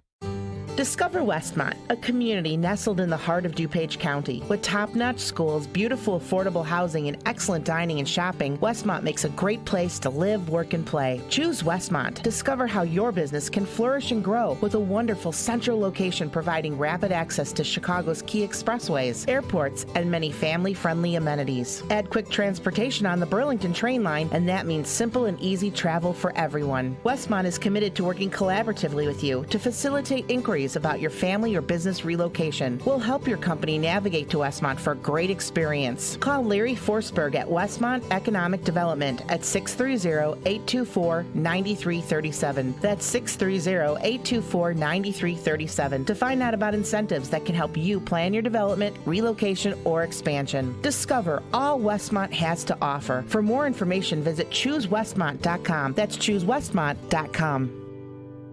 Hey, everybody's doing it. They're taking Balance of Nature. Why? Because admit it, we're not getting enough fruits and veggies in our own diet. And Balance of Nature, 10 servings of 31 different fruits and veggies. And our own Justin Gosick is taking it. Justin, how are you feeling? I just took it, so I should be feeling like rearing to go in a minute here. But you said you for a week, you're off of it for a week because you went on vacation. And Now you're back on it, and have you noticed a difference in Dan's stuff? I saw Dan turn his microphone on there. No, I'm just saying. I mean, we have seen your Hinge profile now, and maybe you want to include that you're a Balance of Nature taker on there. I think That's the ladies. right. Now that might attract you're the living ladies. Healthy. And instead of using your sister's dog on your profile pic, you might want to come clean and tell the ladies that that's not your dog. I've Justin. instructed Justin that you can't begin a quality relationship on a lie. Okay. So that dog pic needs to come down. If you want to take Balance of Nature, be like Justin, be like myself, be like thousands of Americans who are taking Balance of Nature. Here's what you do. Call 800-246-8751. Use discount code Chicago, and voila, you'll get 25% off your first order, free shipping, plus you'll get a set of convenient travel bottles that contain an extra free additional week of Balance of Nature's fruits and veggies. 800-246-8751 or go to balanceofnature.com. Discount code Chicago. AM 560. The answer. Dan and Amy, and just when you thought it couldn't get weirder with the Democrat Socialist candidates for president, it does. Bolshevik Bernie was on Joe Rogan's podcast, and of course, I'm a little perplexed by how popular Joe Rogan's podcast is, and I have listened to a couple interviews. What do you think? I'm perplexed. Okay. I don't exactly There's get no it. there is what you're saying. Okay. Sure. He was asked by Rogan, the kind of questions that Rogan would ask, will you disclose what's going on in Area 51 if aliens really exist? Oh, my God. And Bolshevik Bernie said that, yes, he will let us Americans know, if aliens really exist if he's elected president. So that's a campaign promise you can bank on from Bolshevik Bernie. I would have asked the follow-up, will you also let us know if Adam Schiff is one of those aliens? Oh, that's right, if he's there. Yeah. Are they still going to have that? Remember that Facebook protest they were going to have of Area 51? No, a And siege. Siege on, yeah. 4 million people were going to show up. Yeah. And the creator said that was just a joke. I hope so. Also, Bernie Sanders taking on Bezos because he thinks that Bezos is affecting his campaign. If you look at the Washington Post, which is owned by the wealthiest guy in this country, a guy named Jeff Bezos, Amazon made $10 billion in profit last year. You know how much they paid in taxes? You got it, zero. Any wonder why the Washington Post is not one of my great supporters? I wonder why. He also went on to say that he'll let us know if Jeff Bezos is an alien if he's elected president. He does look a little alien-like, doesn't he? Also, a video uncovered of Marianne Williamson, fan favorite. It's not really translating in the polls so much, but sometimes these things are difficult to measure. What did she do? You have to measure Marianne Williamson's support with your heart. That's right. Not because with she's traditional all about, polling. Dan, she's all about love. This is from the Sister Giant convention in 2012. Sister Giant convention. But you attended that, right? Because you wear that Sister Giant T-shirt. I went there because I wanted to hear them sing "Birdhouse in Your Soul," but then I was told that they might be giants, so I left. Marianne Williamson on when global warming started, when climate change started. You know what it dates back to? Little history lesson from Marianne Williamson, taking you back to 1692. The witch burnings were a systematic effort by the early church to eradicate the passionate, free-thinking pagan woman because she raised passionate, free-thinking children who grew into passionate, free-thinking adults who were very difficult to manipulate and almost impossible to control.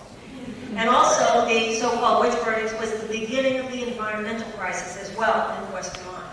That is because before the witch burnings, pagan culture, these women represented, they were those who held aloft the ceremonies, which kept the Western mind connected within itself to a sense of divine partnership between the human race and the trees and the sky and the earth and the rivers and the lakes. Yeah. So it started with the Salem witch trials, those emissions from the burnings in 1692 and 1693, if you remember your history. And then it's now fast forwarded. It changed the culture away from free-thinking pagan women like Ms. Williamson into this more Christian idea of man having dominion over nature, but being charged with being a good steward of nature rather than being in harmony and partnership with the rivers and the trees and the rocks and the birds and the bees. Do you see? I'm going to go hug a tree now, Dan. Thank you. It sounds like a Bill Cosby routine I'm doing here, but I can't. I want this question to be asked of Marianne Williamson in the next debate because I want to, and I think she should get extra time to connect all of the dots, including climate change, back to the Salem witch trials. This is good stuff. Coming up on Chicago's Morning Answer. We'll pick up our discussion, take perhaps a more serious tone. Anything less would be almost impossible. Mike Rogers, former FBI special agent and Michigan congressman, joins us at 6:36. We're going to talk a little bit about the serious irregularities at the MCC containing one Jeffrey Epstein. And later, you'll only hear the story here why Ronnie Woo Woo was turned away from that federal prison where Blago calls home. But first, let's get into the newsroom. Here is Mike Scott. Cloudy, fog, 71 degrees at 6:32 for the second day in a row. All flights at Hong Kong's International Airport canceled as anti-government protests show no sign of letting up. A California Highway Patrol officer and a suspect are dead after a blazing shootout in Southern California. It happened in Riverside, near L.A., close to the 215 freeway. Riverside Police Chief Sergio Diaz. I expect that within the next few days we will have a very clear picture of who that suspect was and what motivated him. It is premature to speculate on that at this point. Highway Patrol investigators say 2 other officers and 2 private citizens were hurt in Monday's gun battle. For decades, Placido Domingo was one of the most celebrated and powerful men in opera. Apparently, according to accusers, tried to pressure women into sexual relationships by dangling jobs and then sometimes punishing women professionally when they refused his advances. Numerous accusers spoke with the Associated Press. Domingo still attracts sellout crowds around the world. America's small business operators are surprising analysts. Small Business Optimism Index made solid gains in July. The experts predicted the index would soften. 4 are in custody after authorities chased a vehicle wanted for a homicide in Gurnee into Chicago's west side this morning near Randolph and Halstead, where the suspects were taken into custody. Authorities say a suspect is under arrest after shots were fired, but no one hurt outside the Jesse Brown VA Medical Center in Chicago yesterday afternoon. Sox and Astros play a double dip today at Guaranteed Rate Field after last night's rainout. Cubs take on the Phillies tonight, and the world of golf is descending on Medina Country Club this week for the BMW. The news, a service of LifeLock with Norton. If the recent data breach has exposed your personal info, don't wait for your ID to potentially be stolen.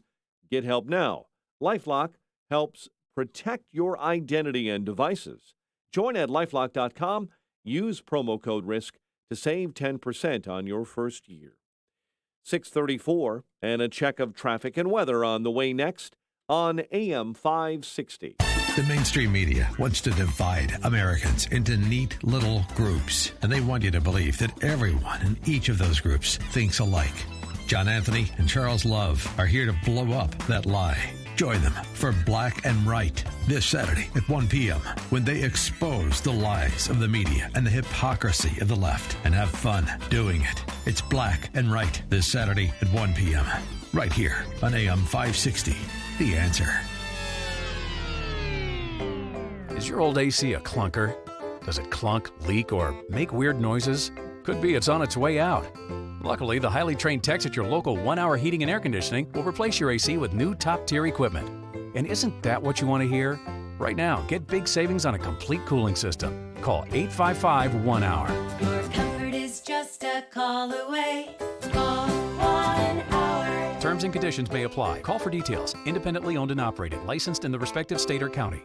The following is a real-life story from Trinity Debt Management. It's probably been about 10 years ago. I had quite a few credit cards, and it was just getting to be too much, so I called Trinity. If you're in debt and you need help, call Trinity at 1-800-990-6976. They met with me, and they were able to get all of my credit cards in one lower payment. Now we're doing a lot better. If your debt has you down, call Trinity at 1-800-990-6976. Balance of Nature, changing the world one life at a time. I've been holding off on buying vitamins because I figure, you know what? All the vitamins I need are going to be in the fruits and vegetable supplements. I'm not going to bore you to tears with recanting all my health issues and what have you, but I will tell you this.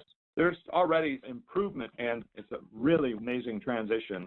It's really nice to get hooked up with an organization of people that understand where real health comes from. This will make a great commercial, I'm telling you. Yeah. Experience the Balance of Nature difference for yourself. For a limited time, all new preferred customers will receive an additional 30% discount and free shipping on your first Balance of Nature order. You will also receive an extra $10 off on any additional set of fruits and veggies you purchase. This summer special will expire, so don't wait. Call 800-2468-751 or go to balanceofnature.com and use discount code CHICAGO. 637 in the AM 560 traffic center this morning. Here's Jim Talamonte. Outbound Ryan, traffic is jammed. From the Burns Circle to Cermak, there was a crash which cleared out the left and right lanes. It's about a 10-minute jam, 25 minutes travel time downtown to 95th. Inbound, 26 minutes, scattered delays. Edens looks good. Kennedy, 29 minutes. O'Hare to downtown, 13 from Montrose, 10 of the Express. Outbound 28 minutes to the airport. Westbound 190 has delays. Inbound Eisenhower, 42 minutes, 390 to downtown, 28 from Mannheim. Outbound 33 minutes to 390.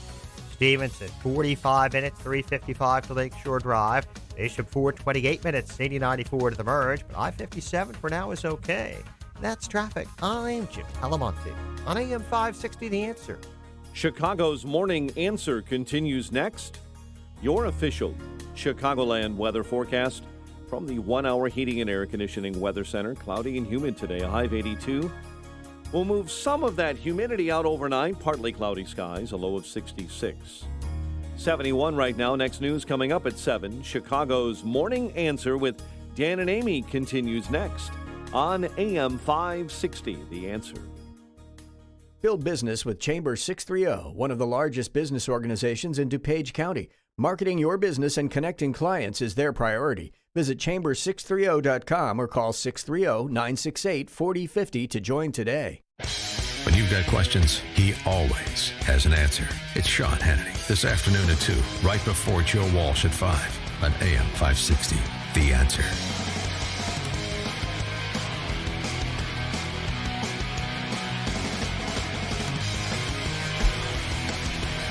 Good morning, Dan and Amy. And Attorney General William Barr in New Orleans for a police event yesterday, but before delivering his prepared remarks, took the time to say something about the Jeffrey Epstein investigation. Well, the Jeffrey Epstein apparent suicide and the investigation surrounding it.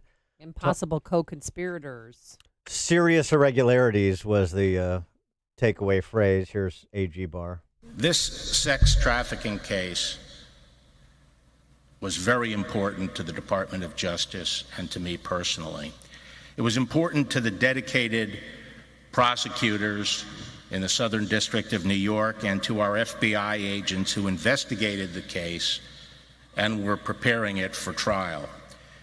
Most importantly, this case was important to the victims who had the courage to come forward and deserved the opportunity to confront the accused in the courtroom. I was appalled, and indeed the whole department was, and frankly, angry, to learn of the MCC's failure to adequately secure this prisoner.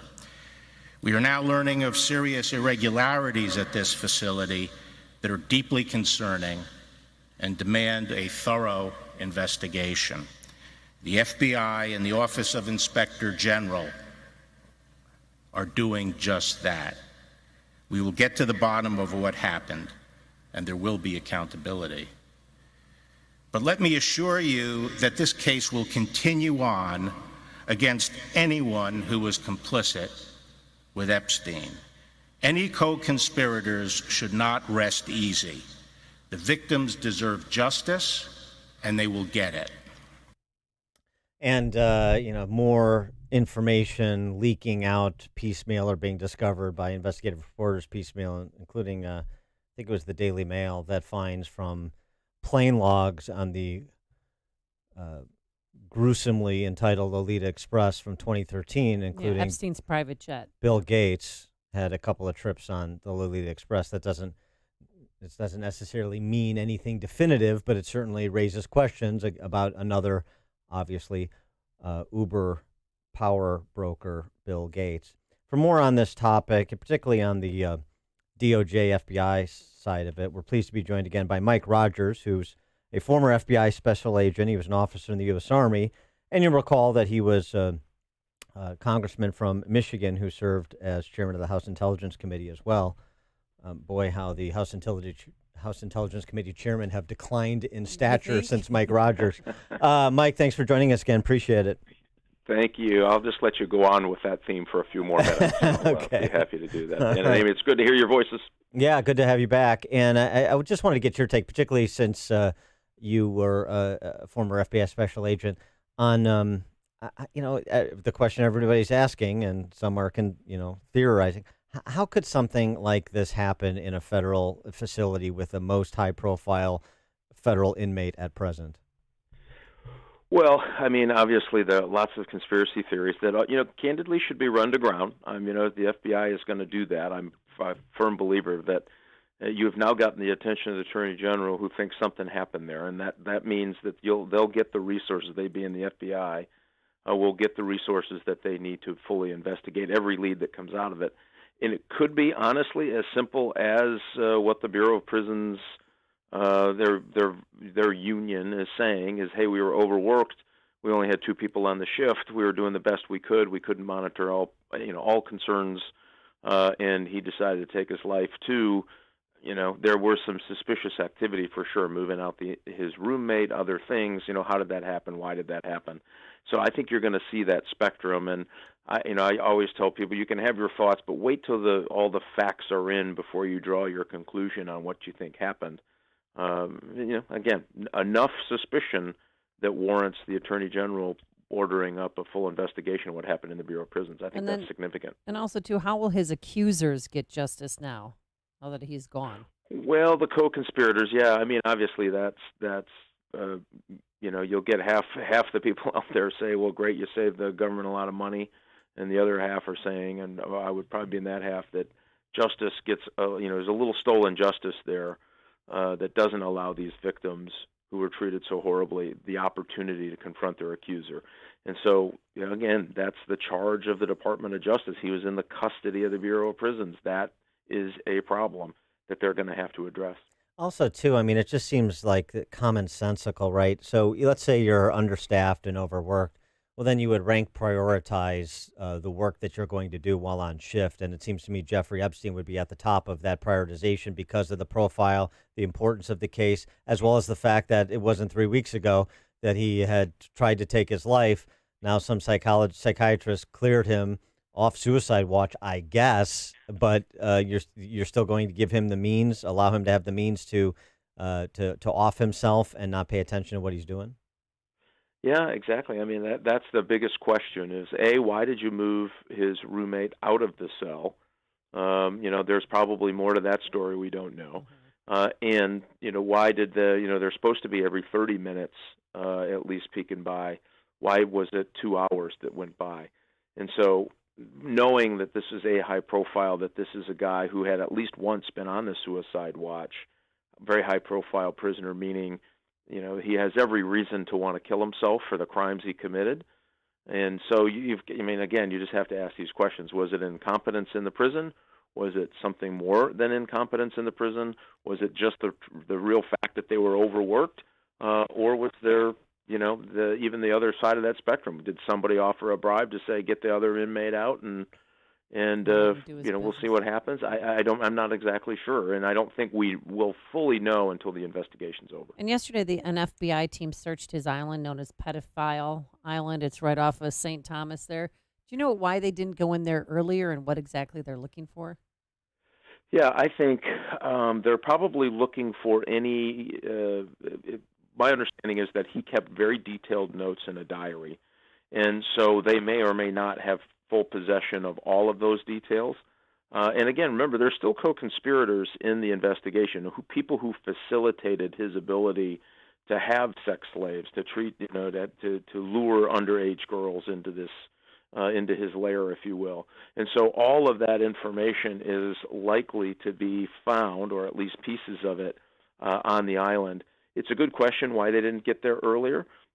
Maybe they couldn't get the sufficient evidence for affidavit to search that particular a warrant, for searching that particular location. I'm not sure, but the fact that they're there tells you that they'll be looking for electronic, digital information that could be of value, written notes and other things, and probably including trying to find other witnesses to his crimes. Yeah, so let's talk about that. I'm glad you brought it up. The leading alleged co-conspirator, Ghislaine Maxwell. At this point, we're not knowing what exactly happened.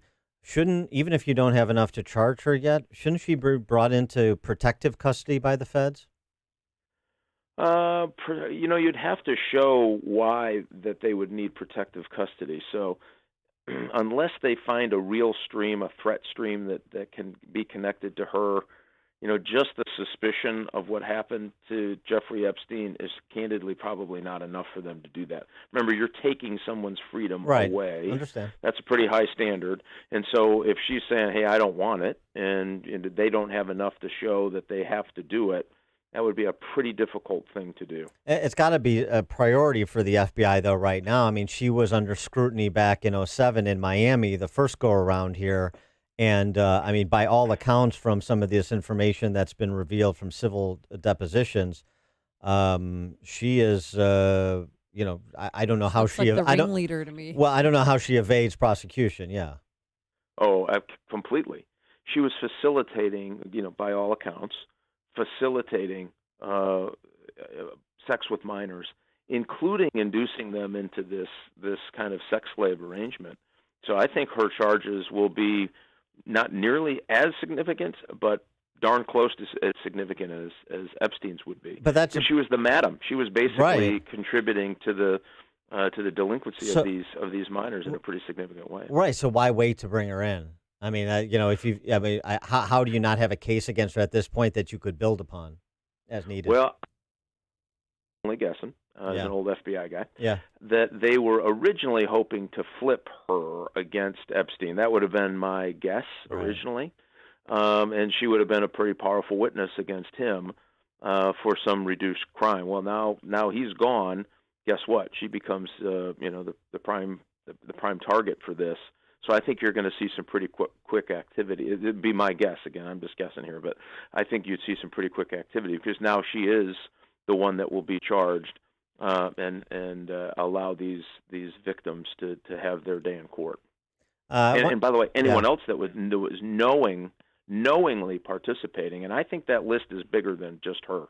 I would suspect, at least based on what we know from the document dump about how expansive it was, over how many years it took. And how many profile people locations. From alleged politicians to academics. Right. I mean, completely. in multiple locations, as you say, too. Yeah, no, I right. And I hope Barr, and I assume he will be a man of his word to go wherever the facts lead, as uncomfortable as they may turn out to be. I think that'll happen. When you get the Attorney General of the United States talking about this case in the way he did yesterday, I thought that they will get to the bottom of this, and they will find every co-conspirator in this crime. I believe it. All right. I wanted to switch gears, also get your take on just sort of, we haven't talked to you in a bit. Again, former chairman of the House Intel Committee. You have that committee, House Judiciary, still pursuing an impeachment inquiry against President Trump. You still have the Durham investigation authorized by DOJ out there into 2016, as well as the forthcoming Horowitz report, the Inspector General for the Department of Justice. What's your handle on where things are at with respect to the landscape on impeachment and a reckoning for what went on in 2016? Yeah, I mean, it's very clear to me by the IG reports, and that to me is the best, most non-biased information you're going to get, that there was at the very least bad decisions and maybe negligent decisions made by certain senior FBI leadership. And I hate to say that as an FBI guy, but they clearly made some bad decisions, and they should be held account for it. I keep telling my former colleagues, who I hear gripe every once in a while about the scrutiny that they're going under, how you would do any investigation into any presidential election and not expect someone to check your homework is beyond me. And it doesn't mean you shouldn't do it if you think that you've got the case laid out and you have proof, and they certainly have streams of information that would lead an FBI agent to say, hey, we're going to have to investigate this. That I have no doubt. But this notion that you can't look at what the kind of decisions that they made is just wrong, simply. And so I do think you're going to find that there was some bad decisions. I mean, the fact that the IG recommended on some of these folks criminal complaints, and that didn't happen. I think McCabe was one of those who was the very senior leadership and involved in the decision making on whether to pursue FISA warrants and other things to people surrounding the campaign. That's really significant stuff, and they need to get to the bottom of it. I think for the trust and confidence of the American people, they have to get to the bottom of it. The impeachment stuff, listen, I think all of this is so hyper-political in that town. I mean, everybody is using everything to try to gain an ounce of an advantage in the political fray here. And I just don't think that's healthy for America moving forward. And I hope we get out of this cycle. I mean, half of the United States Senate certainly feels that way, is running for president. So that means they're not doing things good for their state or their country. They're doing it good for their campaign. And I never think that's healthy. That's just not healthy. I think if they really want to run for president, maybe they ought to resign from office and go do that. Yeah, that should be a rule across the board as far as I'm concerned. But well, you can see how much dysfunction it brings. Totally. Right? Totally. Every committee hearing becomes a presidential platform. Every letter they send out, every bill they introduce is all about the presidency. It has nothing to do with trying to fix real problems. And my argument is we got a lot of big real problems to fix. If you want to be a legislature, and I think being a member of the Senate is a big deal. I think being a member of the House is a big deal. What a huge, huge privilege and responsibility. And when you're only engaged in partisan politics, nothing is going to get done, and I think that's what we're seeing. I just got to go back to the FBI for a second too, because that reckoning for bad decisions, or maybe worse. I mean, the stones that Peter Strzok and Andy McCabe have to sue for their job back and their pension back, respectively. I mean, that alone demands the Horowitz report and the Durham investigation move to completion soon, and there's some adjudication of who did what in 2016 and why. Oh, completely. I mean, both of these guys did not fare well in the IG report. And remember, Strzok was not fired because of his political leanings or his political comments. He had violated other FBI rules and regulations. He was removed from, for bad judgment. He was removed from the investigation, but he was fired for the host of other things that he did, using government equipment for having an affair. Guess what? I got bad news for you. That's violation of FBI rules. And so he was fired for all of those things. I am surprised, as you are, that they decided to come out and say this is all. I guess not. I'm some lawyer thinks this is a clever defense. But wait till they have to sit through these IG reports that are just fully and publicly disclosed. I'm telling you, they should have taken their lumps and moved on, and hope that they don't somehow get prosecuted for bad behavior. I think, again, one of the recommendations from the IG was one of them was supposed to was sent to DOJ for prosecutorial interest, including, by the way, Comey. Yeah. It was the head director of the FBI. I mean, that is so shocking in the annals of FBI history, I can't tell you. So I would argue, hey, maybe you ought to look at your own behavior, think about what's best for the FBI, because there are FBI agents on the street today opening up those creds all by themselves in a dangerous circumstance, and they need the full faith and confidence of every neighbor in that neighborhood that they're doing the right thing. And the more they muck this thing up, the more I think they're harming and tarnishing the reputation of the FBI. He is Mike Rogers, former representative from Michigan's 8th Congressional District, chairman of the House Intel Committee, former officer in the U.S. Army, and FBI special agent.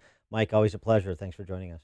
Hey, thanks for having me. Declassified coming back in September. I'll be back on to talk about it if you let me. Yeah, for sure. Yeah, we'd love to have you back. Great. I'm glad to hear that. Yeah, that'll be great. Look Thanks, forward to Mike. it. Thanks, guys. All right, and he joined us on our turnkey.pro answer line. It's news, opinion, insight. This is Chicago's Morning Answer on AM 560.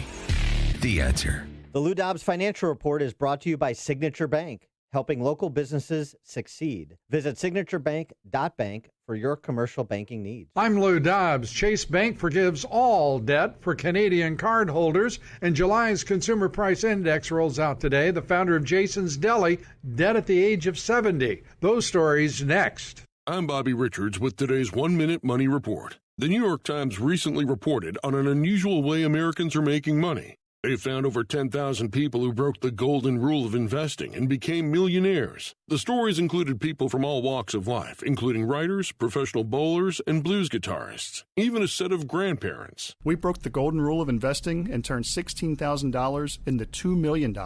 And here's one person who agrees with what they're doing, Warren Buffett. He says blindly following Wall Street's golden rule is just protection against ignorance.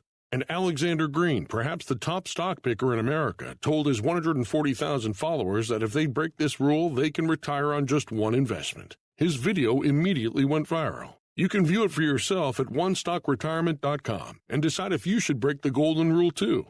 Again, that's onestockretirement.com. If your retirement isn't what you want it to be, go see what 10,000 people have already used to become millionaires. When J.P. Morgan Chase Bank decided to pull out of Canada after 15 years, it originally said it would be continuing to collect balances on all existing credit card accounts. Now, in a surprise move for any bankers, they've decided to speed up their exit and says they'll forgive all outstanding debt in Canada. One Chase representative telling a customer in Toronto, take it as a gift indeed. Among business and economic reports today, the Labor Department releasing the Consumer Price Index for July.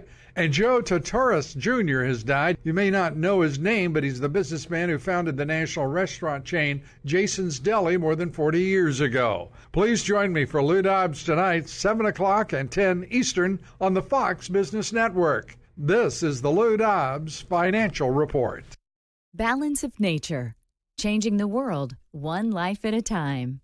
I have been plagued with esophagus acid, and it burns the esophagus. I've had it for 30 years, and I've had doctors give me prescriptions for it and everything. I never got rid of it. I've been on the Balance of Nature for about 3.5, 4 months. It is completely gone. I didn't even notice it. But it has to be the Balance of Nature because it's the only supplement I'm taking. And I just wanted you to know that because it's made a world of difference in my life. I just wanted to let you know. Experience the Balance of Nature difference for yourself. For a limited time, all new preferred customers will receive an additional 30% discount and free shipping on your first Balance of Nature order. You will also receive an extra $10 off on any additional set of fruits and veggies you purchase. This summer special will expire, so don't wait. Call 800-2468-751 or go to balanceofnature.com and use discount code Chicago. Is your old AC a clunker? Does it clunk, leak, or make weird noises? Could be it's on its way out. Luckily, the highly trained techs at your local 1-Hour Heating and Air Conditioning will replace your AC with new top-tier equipment. And isn't that what you want to hear?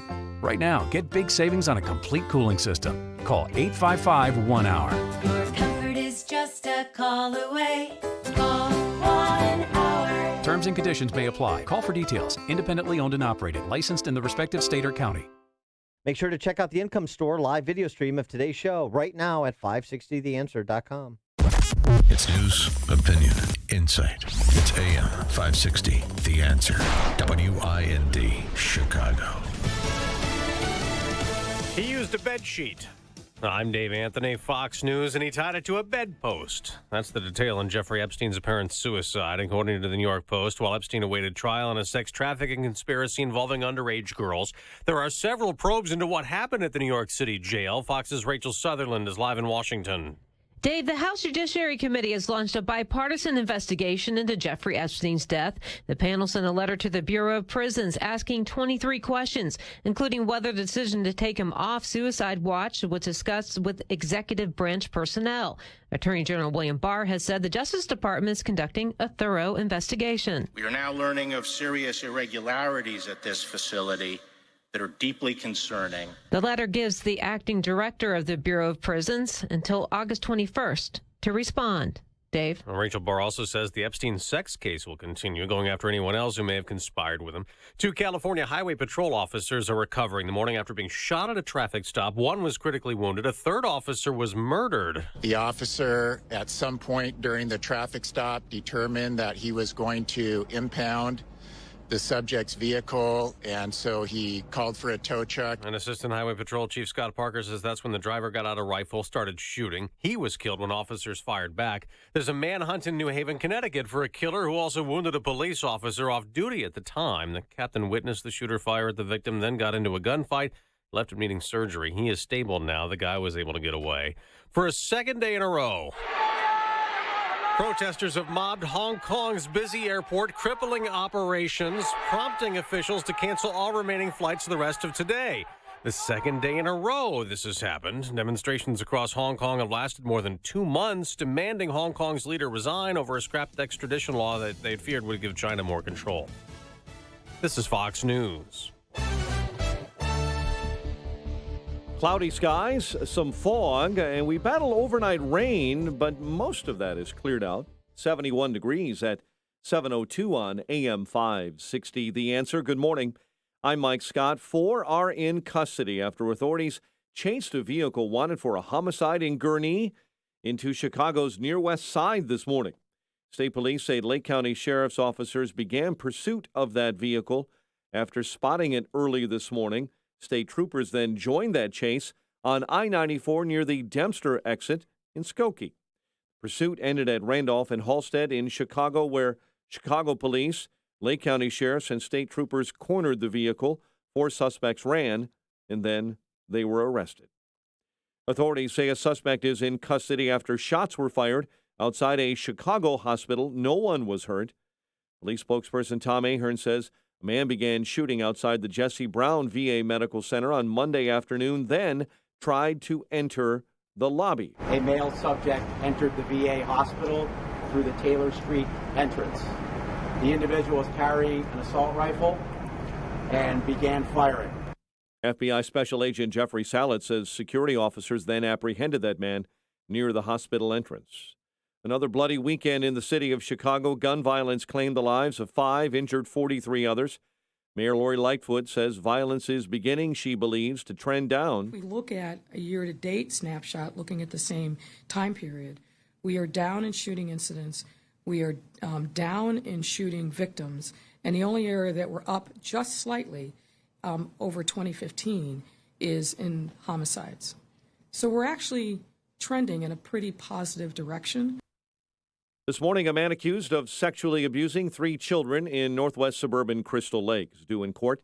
Police say Joshua Dancy obtained several sexually explicit images from 2 underage girls he met through social media last fall. White Sox and Astros play a double dip at Guaranteed Rate Field. They were rained out last night. Cubs visit the Phillies this evening. Bulls tip off the NBA regular season October 23rd on the road against Charlotte.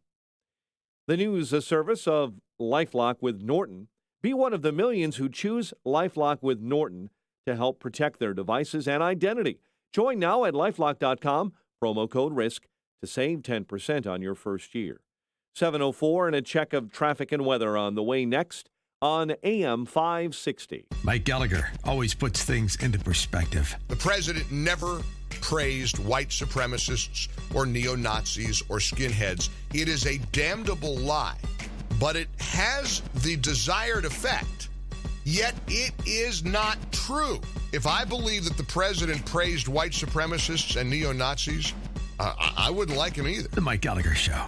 Weekdays at 9, right before Dennis Prager at 11 on AM 560. The Answer. All money managers might seem the same, but while some give their clients cookie-cutter portfolios, Fisher Investments tailors portfolios to your goals and needs. Some only call when they have something to sell. Fisher calls regularly, so you stay informed. And while some advisors are happy to earn commissions whether you do well or not, Fisher Investments fees are structured so we do better when you do better. In other words, we're on your side. Maybe that's why most of our clients come from other money managers. So if you're in or nearing retirement, talk with us and find out why investors are switching to and staying with Fisher Investments. Fisher Investments. Clearly better money management. Investments in securities involve the risk of loss. Visit us at FisherInvestments.com to find out what we can do for you. If you're a healthy, self-employed small business owner with income too high to qualify for an Obamacare subsidy, I have good news. Recent regulatory changes have created new, lower-priced health insurance options that are available to you right now. These policies include a nationwide PPO with access to Chicago's teaching hospitals like University of Chicago, Northwestern, Rush, and Lurie Children's Hospital. Did you know that a self-employed husband and wife team can purchase group health insurance that covers pre-existing conditions, even if they have no employees? Are you nearing the age of 65 and trying to figure out the Medicare maze? Call me. I can help. If you're tired of calling a bureaucrat at an 800 number to help you navigate Obamacare, then you need a local expert on your side. Your own health insurance mentor. See Stephen Tucker from healthinsurancementors.com is someone I know and trust. He's a 20-year licensed broker who's been educating our listeners for 7 years. Steve, how can our listeners get in touch with you? Thanks, Dan. They can visit healthinsurancementors.com or call me directly at 630-674-1551.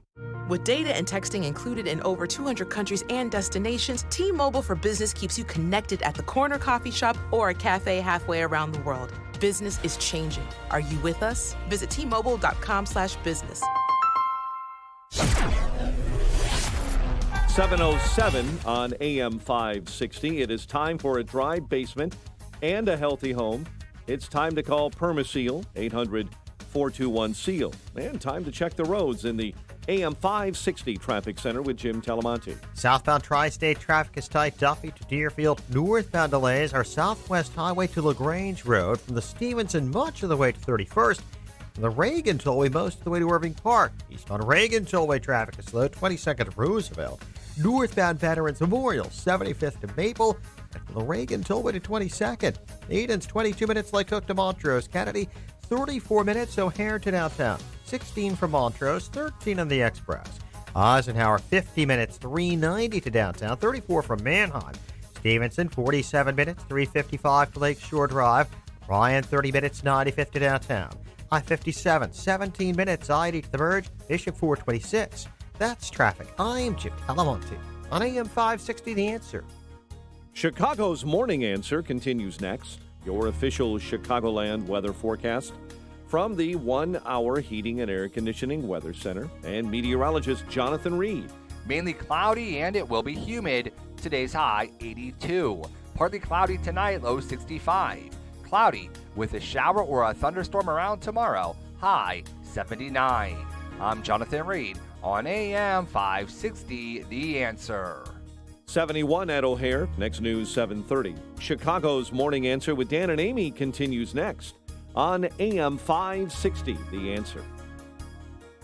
Don't forget that you can watch Chicago's Morning Answer on the Income Store live video stream every morning at 560theanswer.com. This is Chicago's Morning Answer with Dan Proft and Amy Jacobson on AM 560, The Answer.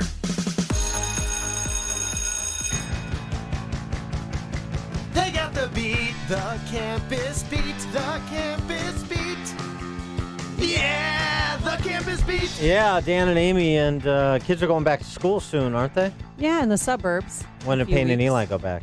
Not until September 3rd, but they have sporting events before that. If you want to go see Amundsen Vikings take on Round Lake August 31st at noon in Round Lake. Put that in your calendar. Oh, yeah, wait, I'm sorry. Let me get that down. August 31st. Yeah, what time? Noon. Uh-huh. Amundsen Vikings against Round Lake. Mm-hmm. Be there. So, yeah, in the suburbs, go back earlier. Yeah, you just fake wrote it down, didn't you? Right, just like I'll fake attend. Oh! So I'm consistent. So mean. Questions you should ask teachers, principals, yes, those in charge of educating little Johnny and little Sally before you go back to school.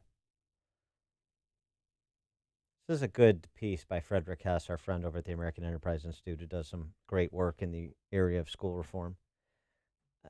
Get teachers and administrators and principals to stop talking in that educrat double speak, that technocratic flim-flam, decodings. We're accommodating the child's social and emotional well-being. It's data-driven instruction. That's our business. It's Data-driven all instruction. nonsense. You're giving me Common Core flashbacks. Well, that's what. Yeah, right. I mean, yeah, really. This is the 2 minus 2 is 0. Why? Explain it. Write it down. It's so stupid. Right. This is the lexicon of the educrat. And you should be interested in your child's education. So Frederick Hess has put together 10 questions. I may have a couple more that I'd add. 10 straightforward questions for you to ask teachers, principals, before your kid starts school. Listen to these and see if you've asked these questions. And 312-642-5600, turnkey.pro answer line. Are you willing to ask them, or do you have some of your own you'd like to add to this list? Number 1, what's the best thing my child is going to read this year? Oh. If they're going to read any books. Can't talk to me about personalization, SPILE curricula, formative assessment. I just asked you a simple question. What is the best thing my child is going to read this year in your class? Or in this grade? Number 2, what one value is at the heart of our school's culture, and how does that value show up on a daily basis? Number 3, on a typical day, how much time will be spent on morning announcements, attendance taking, and standing in lines? Oh. That's why homeschooled children accomplish so much more because of the transportation time between classes. Do you know at Lane Tech there's 3.5 miles of just hallways? Okay. Well, it's hard to go from one end of the building to the other in 5 minutes. It's just not going to happen. On number 4, how will you know if my child is bored to tears? And if that happens, what's your usual response? Make sure your child is being challenged, right? Mm-hmm. Number 5, what's the one paper, project, or unit that I should really expect my student to come home excited about? I love this because these first 5 questions, they speak to, especially the culture, the best thing he's going to read, the project, paper, unit that you should expect him to be excited about. It speaks to a thoughtful planning or the lack thereof. And the one thing he's going to read, the paper project that he's going to be really excited about, that also speaks to their answer on school's culture. Cut right to the chase on curriculum, and you start to have the picture come into focus, don't you? Number 6, in the typical month, how many hours will be devoted to tests and test preparation? Are we teaching kids to be thinkers and intellectually curious, or are we teaching them to a particular standardized test? Number 7, what was the most serious disciplinary issue at your school last year, and how was it addressed? Ooh, that speaks to culture. That speaks to culture. I don't know if they can tell you, though, because of students' rights. You don't have to give me a name. You describe what happened and how you handled it. Yeah, I'd like to know that. I think the answers would be fascinating. In fact, these questions are so good and so straightforward, so concrete, that they foreclose the possibility of some abstract bull jive. If I was a governor, I'd have every public school in this state fill out this questionnaire. Number 8, how frequently should I expect to hear updates about how my child is doing? Number 9, if I email with a question or concern, how quickly should I expect to hear back? I like parents imposing expectations on teachers and administrators rather than just the reverse. It can go in both directions, but it should go in both directions. What are my expectations? What expectations should I have about your communicating my child's progress, about questions, concerns I have being responded to? It's fair. Number 10, what's the most important thing I can do to help my child be academically successful this year? And that's a way to hold yourself accountable and also to send notice to the teacher that you're going to hold yourself accountable, hold your kid accountable, and that you're the teacher, he or she can say, hey, remember we had that conversation. What's the one thing you can do? And I'll notice if you're not doing it. I like that. That's called redundant accountability, parent and teacher. And it's also really sort of teaming up if the teacher doesn't get territorial. And asking a teacher or a principal these questions will also give you a very clear indicator of whether they think that you're a nuisance to be managed or you're an asset to enlist with respect to your child's education. This is good And you'll stuff. find out more who owns your child. Well, right. Or you'll find out that you have to inform the school officials that it is not them. Right. Pretty good stuff. 312-642-5600, turnkey.pro answer line. 64636DA, turnkey.pro text line. You afraid to ask questions, pointed questions like this, even though they're not pointed? I mean, they're not antagonistic. They're straightforward. They're all substantive. But are you afraid because I'm not, oh gosh, I don't have a degree in education. I don't have an advanced degree in education. I'm not a teacher. I'm not an educator. So who am I to be questioning them, which is how many of them feel about you, to be sure. And, and I don't want to make things uncomfortable for my student. I don't want reprisals. It reminds me of something I've said about the Illinois Republican Party for about the last 15 years, the fundamental virtue that it's lacking, which is the core virtue. And something that Professor Robbie George, Princeton, said in a speech he gave at the Western Conservative Summit earlier this month. He said the virtue we lack today, I submit to you, my friends, the virtue we lack as conservatives, he was talking, and it's indispensable one, is courage. Courage for conservatives today means refusing to be bullied or intimidated into acquiescing to or silently going along with the dogmas that the progressive movement, via the exercise of its extraordinary cultural power, is attempting to force on us. Courage means boldly speaking truth to cultural and economic power out loud and in public. Courage means standing boldly in solidarity with those whose rights of conscience are trampled by cultural elites deploying the coercive power of government to force them to conform to progressive ideological orthodoxy, and so forth. You get the point. It's this point that C.S. Lewis perhaps best described, which I've often repeated. Courage is the formation of every virtue at its testing point. Don't have courage, then it's impossible to possess any other virtue you say you have, because when you are pressed, you fold. And that's what we see all the time, including at the K through 12 level. This is not just in corporate America. It's not just on college campuses. It's also K through 12. And it's not just with students. We all obsess about bullying, and then we watch parents allow themselves to be bullied by other adults in the school system. Well, what the hell is that? And what kind of example is it? How about these questions? How much courage does it take to ask, what's the best thing my child is going to read this year? How much time will be spent on the bureaucracy of the day, morning announcements, attendance taking? What's the one paper or project that I should really expect my student to be excited about this year? How much courage does it take to ask those questions? And how much information can you glean from the answers? 312-642-5600 is our turnkey.pro answer line. Dan on the Southwest Side, you're on Chicago's Morning Answer. Hey, Dan and Amy, happy Tuesday. Thank you. When I was a child and I had hair, private schools were sometimes thought to be victims of bullying parents, because the parents would say, oh, well, if you're not going to do what I want, I'll just pull my kid out and your tuition will be suffering for it.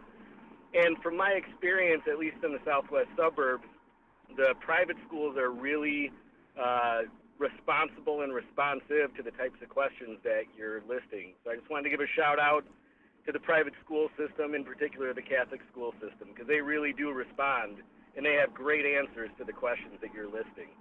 Thanks for the call, Dan. Appreciate it, especially Bennett. Oh, that's right. Yeah.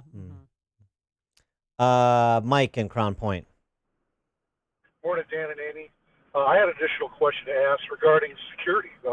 How is the building secured? Who's allowed to come in and visit? Is there an armed guard present during the day? Those are things I think really today's time should be really thinking about. Unfortunately, yeah, that's a great question and a fair one. Yeah, thanks for the call, Mike. That should be added.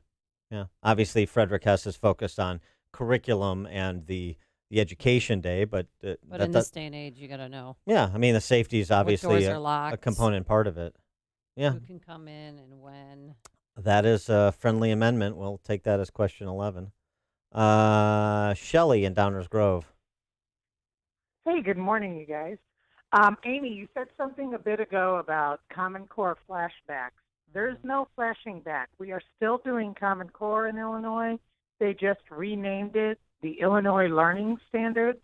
Oh, really? So everything's still based on Common Core, minus the park test is gone, replaced by something exactly like it. Exactly. Which you could still opt out of, which we did. And I'm a teacher, so those are fantastic questions, and I feel like I'm going to use that to at least guide the way I approach the year, which I can answer every one of those for a parent. There you go. Shelley, are you in a private school or public school, and what grade level? I'm in a public school, and I teach kindergarten, where I will have to give little tiny kids map tests probably within the first 2 weeks of school. No way. On Chromebooks. Yeah. Mm-hmm. All right, But this is my last year. I retire. Oh, really? We'll make it a good one, and thanks for all you do. Well, and so on the first question, what's the best thing my child's going to read this year? Why don't you assign the kindergartners to what, Dan? Let's Witness by Whitaker Chambers. Oh, I'm sure they'll plow through that in and a they few can hours. and they can go through with their parents, and then look at that. They're going to be so much ahead of the game as they go to first grade. And wait, I'd have to rephrase that question. What's the best thing you will read to my children? yeah, read to my children. Yeah, there Well, you go. What are you reading to children, or what are they going over? At Well, kindergarten? I love Mo Willems' books, like Pigeon Finds a Hot Dog. I think they instill a love of reading in kids. I read chapter books to my kids. Except I And still like chapter books. we do we talk about them and stuff. Not complicated ones. I don't read them, Doesn't what's Gone with the Wind or anything. what's the book? A Pardon? pigeon finds a what? A hot dog. Pigeon finds a hot hot dog. Don't you find that terribly derivative of Dr. Seuss, Shelley? I'm kidding. Thanks for the I call. actually find him far more creative. Thanks for the Thanks, call, Shelley. Enjoy your Appreciate last it. year. Yeah. Pigeon you know, finds a hot penguin dog. finds a hot dog. Pigeon finds a hot dog. Pigeon finds a hot dog. I haven't read that. Illustrations by, huh? Do you know? No. I don't either. Okay. But I'm looking it up. Maybe Peyton and Eli should be Pigeon asking you these finds questions a as hot well. dog. Hey. John and Wheeling. Oh, that looks like a So listen, before my comments, since I do call in from time to time, I just want to let you guys know that going forward, my pronouns are those, us, and it. Well, But thank you. Thank you for that. Yeah. Yeah. So listen, since we're talking about the progressive movement in education, just wondering how you guys feel about the new law that our wonderful governor signed in to law requiring all public schools in Illinois next year to teach about the historical contributions of the LGBTQ community. Mm-hmm. Yeah, and they have to complete that by 8th grade. Yeah. Well, I mean, the important thing about Leonardo da Vinci's contributions to Western civilization is obviously his sexual orientation. I mean, we all know that, right? yeah. So that's what we. So for Well, who I are mean, they going to be focusing on? Da Vinci. I don't know. Harvey Milk. I mean, look. The point is, of course, this is identity politics on steroids. Thanks for the call and pointing this out, John. This is exactly why you should ask the questions Frederick Hess started. Great Americans who did great things, great people in history who did great things, bad people in history who did bad things, so you can compare and contrast the full context of important moments in history, historical events. What does that have to do? I mean, the arguments over Da Vinci's sexuality, for example. We don't need to know. I mean, we didn't need to know about it when we were kids. They don't need to know about it either. It is all, socialization and normalization of a political agenda under the guise of tolerance. This is the curriculum of the sentimental barbarian. And those who are in charge of the schools, which is why Frederick Hess's questions are so salient. Listen to podcasts of Dan and Amy from the AM 560 mobile app. Download it today at 560theanswer.com/mobile. The following is a paid political announcement. Hi, I'm Dr. Willie Wilson, and I'm introducing a reparation bill for the descendants of slavery in Chicago, Cook County, and Illinois. This bill is intended to assist African Americans that are trapped in poverty. After 400 years of free labor, the effects of slave trade are long-standing. This is a national issue. As a result, the communities suffer in economic, education, health, housing, and unemployment. Help me support this bill by calling your alderman and your state representative. Thank you. Join Dan Proft this Wednesday as he hosts a community town hall event with Dr. Willie Wilson. Dr. Wilson will talk about the reparations bill he's introducing to the city of Chicago, state of Illinois, and Cook County. There will be a question and answer opportunity. Don't miss this community town hall event with Dr. Willie Wilson and host Dan Proft this Wednesday evening from 5:30 to 7:30 at St. Monica's Church, 5136 North Nottingham Avenue in Chicago, just east of Harlem Avenue and south of I-90.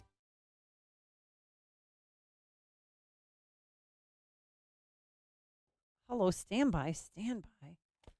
Getting to it. Horribly late with this. It's like this is okay. I'm ready. Hey. That is a song Amy will never hear, and having to answer a question or offer one. What is the show Jeopardy? Thank you.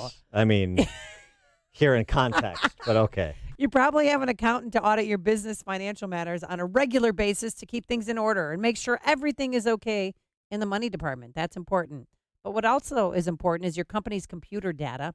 If you lost that, you'd be done out of business. Here's a not so fun fact. 60% of all businesses fail within 6 months when a catastrophic loss of data occurs. So stop playing Russian roulette with your network and data. Turn to the pros at Turnkey IT for a free security audit. Great family-owned business, by the way. And in just a few minutes that it takes to scan your network and computer systems thoroughly, you'll know if you're open and vulnerable to intrusions and hackers. That is important stuff. So don't wait. Get a free security audit, which is normally a $600 service, and they'll make sure all your bases are covered when it comes to your business's technology. Hey, leave the technical stuff to the pros so you can focus on the important things. Visit turnkey.pro. That's turnkey.pro. Balance of Nature. Changing the world, one life at a time. I love it. I'll take it for life. When I go in and I get all my checkups and everything and that, my numbers are just, they're through the roof. Good. It works well. It is the most wonderful product I think I've ever taken. The success of using this product has just been wonderful. And it's so pleasant to take. It's so easy to use. There's just no downside to it. If a product like this is going to improve your life, then this is the best one out there. Experience the Balance of Nature difference for yourself. For a limited time, all new preferred customers will receive an additional 30% discount and free shipping on your first Balance of Nature order. You will also receive an extra $10 off on any additional set of fruits and veggies you purchase. This summer special will expire, so don't wait. Call 800-2468-751 or go to balanceofnature.com and use discount code CHICAGO. AM 560, The Answer. Time now for another reason why Dan Proft is single.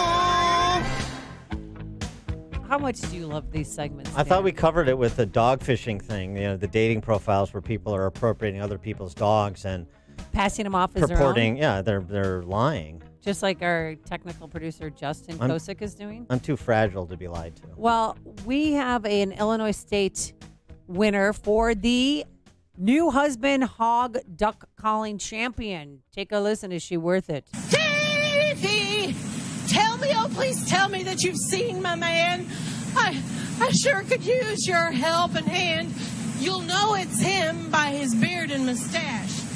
Sorry, there ain't no reward I got. No cash. So now I they're love that rhyming. when Johnny Cash sang that originally.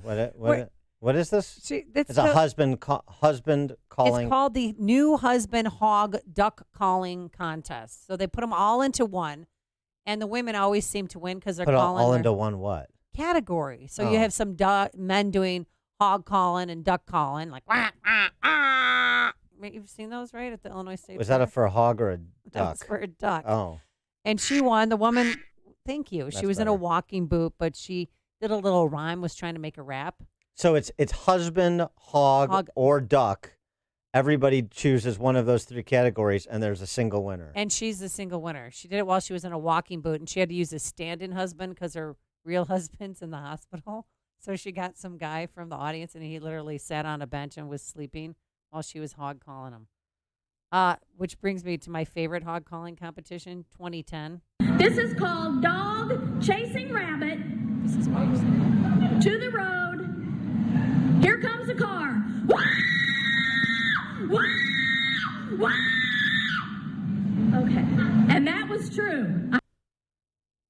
Another reason why Dan Proft is single.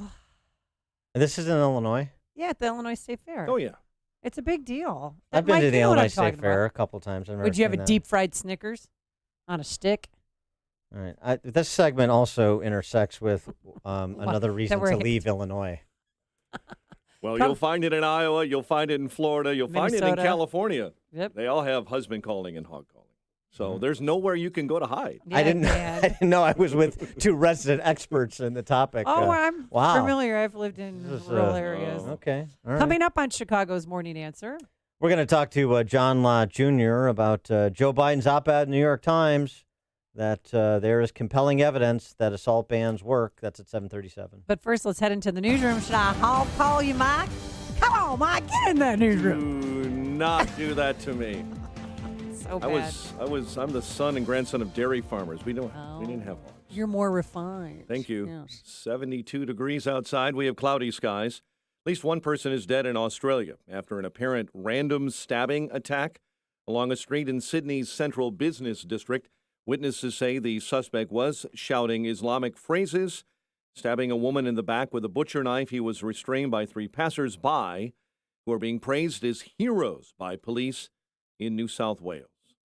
Federal charges are being filed against the friend of the shooter who killed 9 in Dayton, Ohio last week. Ethan Colley was charged yesterday with lying on federal firearms forms and illegal possession of a firearm. The FBI searching the former home of Jeffrey Epstein in the Virgin Islands. Federal agents were spotted at Little St. James in the U.S. VI Monday morning, entering the convicted pedophile's private island home. We are now learning of serious irregularities at this facility that are deeply concerning and demand a thorough investigation. Attorney General Bill Barr saying an investigation of Epstein will go on. California Highway Patrol officer and a suspect are dead after a blazing shootout in Southern California Monday. 2 officers as well were hurt in that gun battle near the 215 freeway in Riverside. Mostly superficial type injuries. I believe one was transported to the hospital for precautionary reasons, but fortunately they were just superficial injuries, and they're going to be okay. A Connecticut police captain this morning, Anthony Duff, is in serious but stable condition following a shooting last night. He was off duty when he intervened in the shootout between 2 suspects in New Haven, Connecticut. Canadian police tell us this morning in Manitoba they believe 2 teen fugitives suspected of killing a North Carolina woman, her boyfriend, and another man took their own lives after a nationwide manhunt. Here in Chicago, 4 are in custody after authorities chased a vehicle down wanted for a homicide in Gurnee. They chased that car all the way from Gurnee to Randolph and Halstead in Chicago. And a federal judge has given the green light to class action lawsuits alleging indecent conduct by Cook County jail inmates. The suits were filed by female jail workers and public defendants. The suits name Cook County Sheriff Tom Dart and public defender Amy Campanelli. Chicago sports. Sox and Astros rained out last night. They'll play a doubleheader today. Cubs visiting the Phillies tonight. The news service of LifeLock with Norton. Are you one of the millions who had their information exposed in the recent breach? Be one of the millions who chose LifeLock with Norton to help protect their devices and identity. Join now at lifelock.com. Promo code RISK. Save 10% in your first year. 7:34 and a check of traffic and weather on the way next on AM 560. There are people who tell me that I've changed. The Joe Walsh Show. Joe, you become a rhino. Joe, you're no longer a conservative. Joe, you're trying to get an MSNBC gig.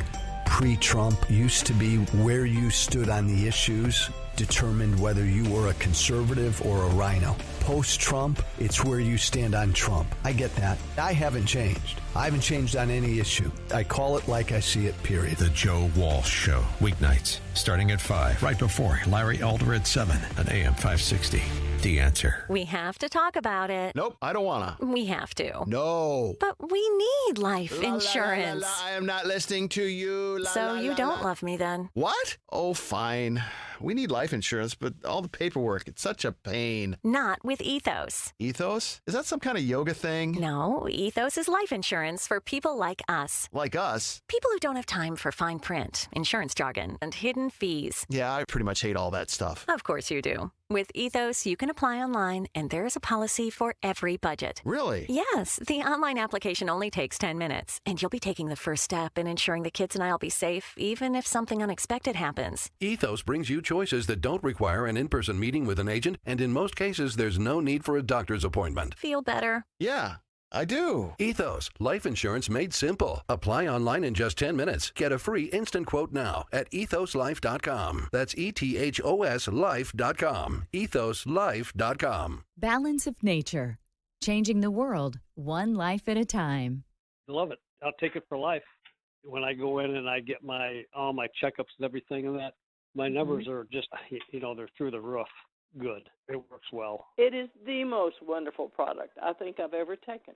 The success of using this product has just been wonderful. I mean, it's so pleasant to take. It's so easy to use. There's just no downside to it. If a product like this is going to improve your life, then this is the best one out there. Experience the balance of nature difference for yourself. For a limited time, all new preferred customers will receive an additional 30% discount and free shipping on your first Balance of Nature order. You will also receive an extra $10 off on any additional set of fruits and veggies you purchase. This summer special will expire, so don't wait. Call 800-2468-751 or go to balanceofnature.com and use discount code CHICAGO. From the creators of War Room, the Kendrick brothers return to the big screen this August with Overcomer. Why have a season with one runner? One runner matters. John Harrison is a frustrated coach questioning his value until he crosses paths with a student struggling on her own journey. What have you allowed to define you? Overcomer, in theaters August 23rd, starring Alex Kendrick and Priscilla Shirer. Rated PG, parental guidance suggested. Visit overcomermovie.com. A lost dog, not a lost cause. Read Catching Murphy, the latest book from the Associated Press, available now exclusively at Amazon.com. 7:38 in the AM 560 Traffic Center. Here is Jim Telemonte. Inbound Kennedy traffic is heavy 190 to Harlem due to a crash. More delays kick in at Foster. It's 40 minutes O'Hare to downtown, 21 from Montrose, 20 in the Express, and outbound 40 to the airport. Eden's 20 minutes Lake Cook to the junction. Eisenhower 50 minutes, 390 to downtown, 34 from Manheim, outbound 42 minutes to 390. Stevenson 46 minutes, 355 to the drive, outbound 38. Ryan 30 minutes, 95th to downtown. Southbound Tri-State, it's tight Duffy to Deerfield. Northbound Southwest Highway to LaGrange Road. From the Stevenson most to the way to 31st and from the Reagan Tollway to Irving Park. Eastbound Reagan Tollway delays are 53 to 355 and 22nd to Roosevelt. Veterans Memorial I-55 most to the way to North Avenue. It's traffic. I'm Jim Talamonte on AM 560 The Answer. Chicago's Morning Answer continues next. Your official Chicagoland weather forecast from the 1 Hour Heating and Air Conditioning Weather Center. Cloudy, humid, high 82 today, partly cloudy and 66 overnight. Currently, clouds, a little fog, and 71 officially at O'Hare and along Chicago's lakefront. Your next news update is at 8. Chicago's Morning Answer with Dan and Amy continues next on AM 560, The Answer. This hourly segment is brought to you by the IRS Radio Hour with Stephen Leahy. Every Sunday afternoon at 5 on AM 560, The Answer. If you're looking for the latest news, insight into what it means, and the sharpest opinion, there's only one station in Chicago where you can turn, and it's this one. We're AM 560, The Answer.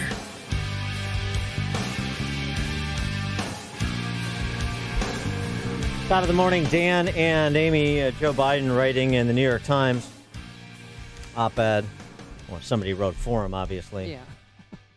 Yeah. That there is compelling evidence that assault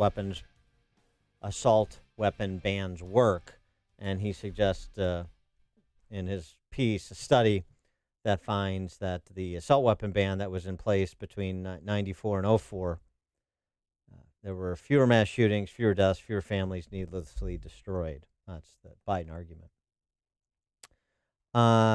Yeah.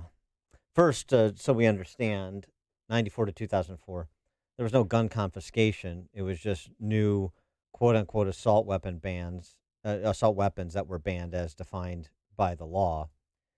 There were just no new ones sold. It was illegal to sell new ones. Didn't confiscate the ones already in circulation.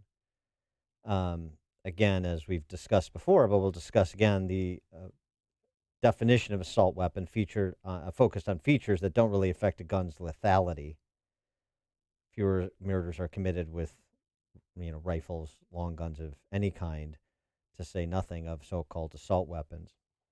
Robert Verbruggen over at National Review goes through this as well. He said, look, there's important facts about mass shootings. One, they've been historically incredibly rare, entire years passing without one sometimes. Two, they're contagious, with high-profile incidents inspiring copycats and competitors. Three, they're incredibly variable in the number of fatalities, from wherever a researcher chooses to set the low to all the way up to the 58 who were murdered in Las Vegas. So, as writes Verbruggen, trying to detect a pattern in data like this and then attributing the pattern to a single law change that covered the entire country for a 10-year period is madness. Well, that's sort of what Joe Biden traffics in.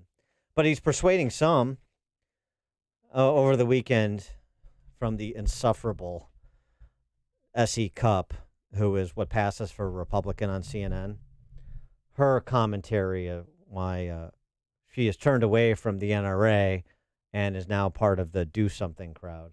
Some Republican lawmakers have expressed an openness, but how sincere and serious they are remains to be seen.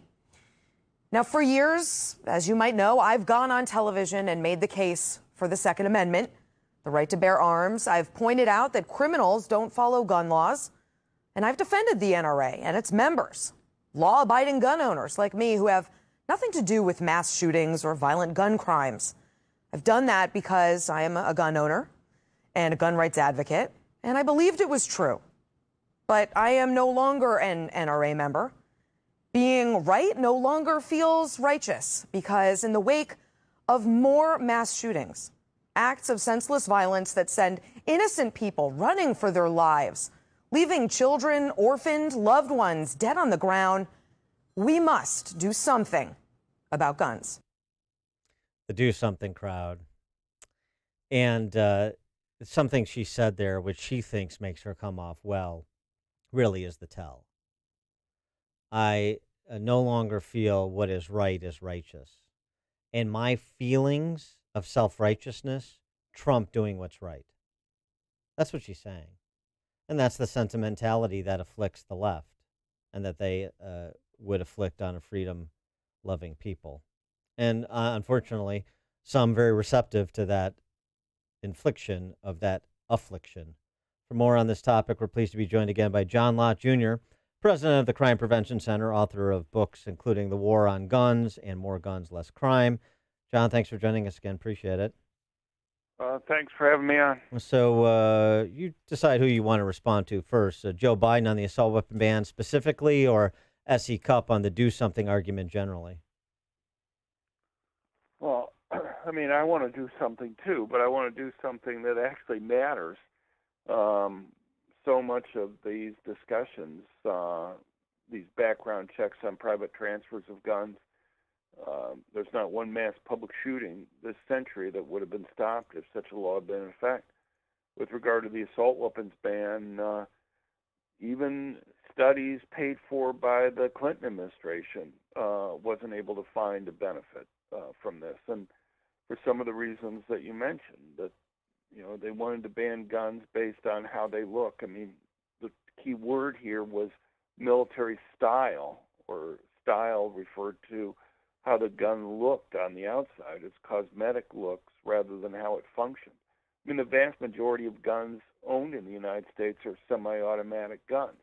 And to go and ban certain guns because they look like an M16, but function as any semi-automatic hunting rifle, just isn't obvious why one would expect it to have really any impact on anything, unless criminals or killers just cared about how the gun looks when they go and do a crime rather than how it functions.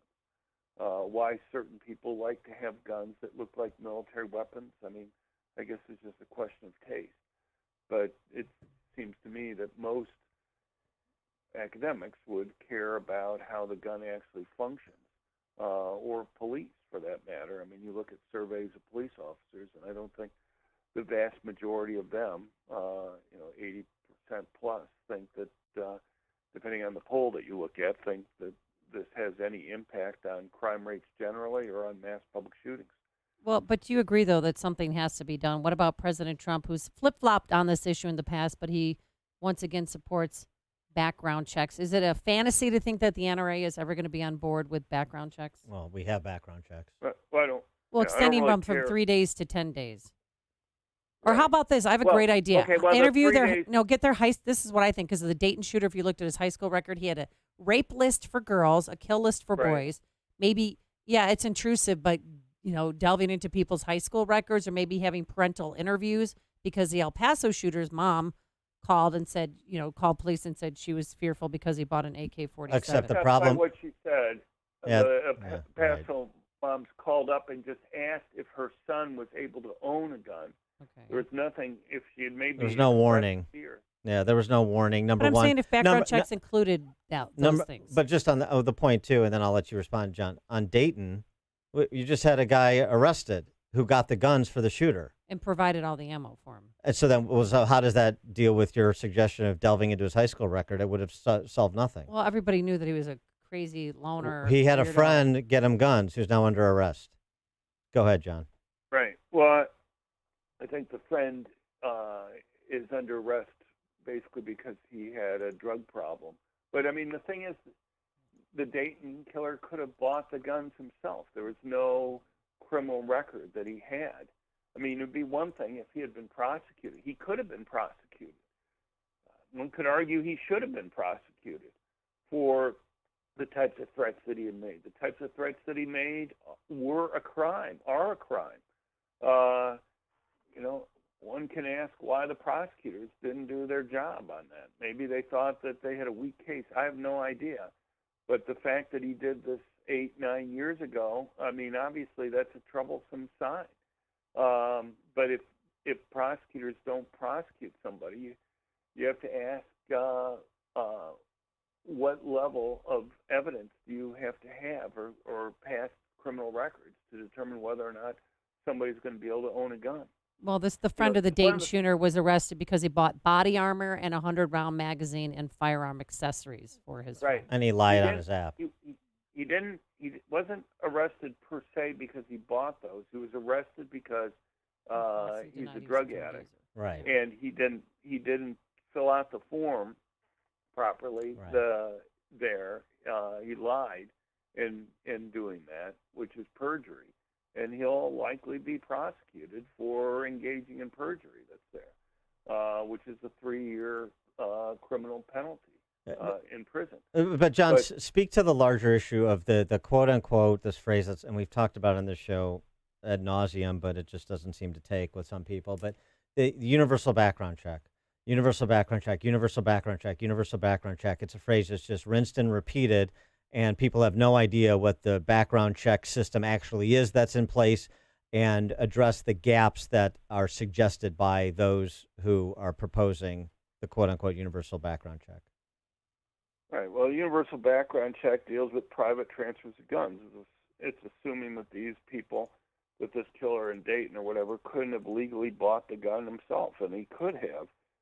I'm not really sure what the point of this is if they can't point to crimes that would have been stopped as a result of having the law there. I mean, my own belief is that the reason why it keeps on getting pushed is that gun control advocates just want to make it costly for people in general to be able to go and get a gun. And you look at Washington, D.C., it costs $125 to privately transfer a gun. Could that be fixed? Sure, it could. And if they were to fix a couple minor things that are easily fixable with the law, my guess is everybody from the NRA and everybody else would be all in favor of passing these types of additional restrictions. the question you have to ask yourself is why gun control proponents argue tooth and nail against fixing the false positive problem. When you have 3.5 million law-abiding citizens that have been not denied falsely from being able to go and buy guns because of errors in the background check system, that could easily be fixed simply by requiring that the federal government has to meet the same rules for doing background checks that the federal government mandates that private companies have to meet in doing criminal background checks on employees. I mean, why is a rule, why are the regulations good enough for private companies to do criminal background checks, but the government doesn't have to meet those same standards? Yeah, the false positives is a good issue that you raise. That's completely ignored otherwise. But let me ask you this about private transactions, private sales or transfers. The study out that looked back at all the mass shootings from '66 forward finds that in a majority of cases, the shooter obtained the weapon from a family or friend. So those talking about the universal background check would argue, well, there you go. So if we had a background check required of that private transaction, then perhaps some of those mass shooters could have been stopped. What do you say to that? Right. Well, I mean, we've looked at all the cases from 1998 on, and there's not one of the cases that would have been stopped this century, not one single case.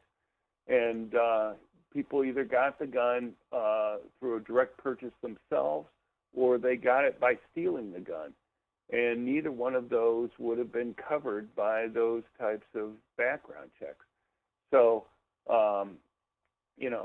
look, I want to do something on this stuff, but it seems to me that there's not a serious discussion about this. 95% of these mass public shootings take place in areas where the victims are banned from being able to have guns for protection.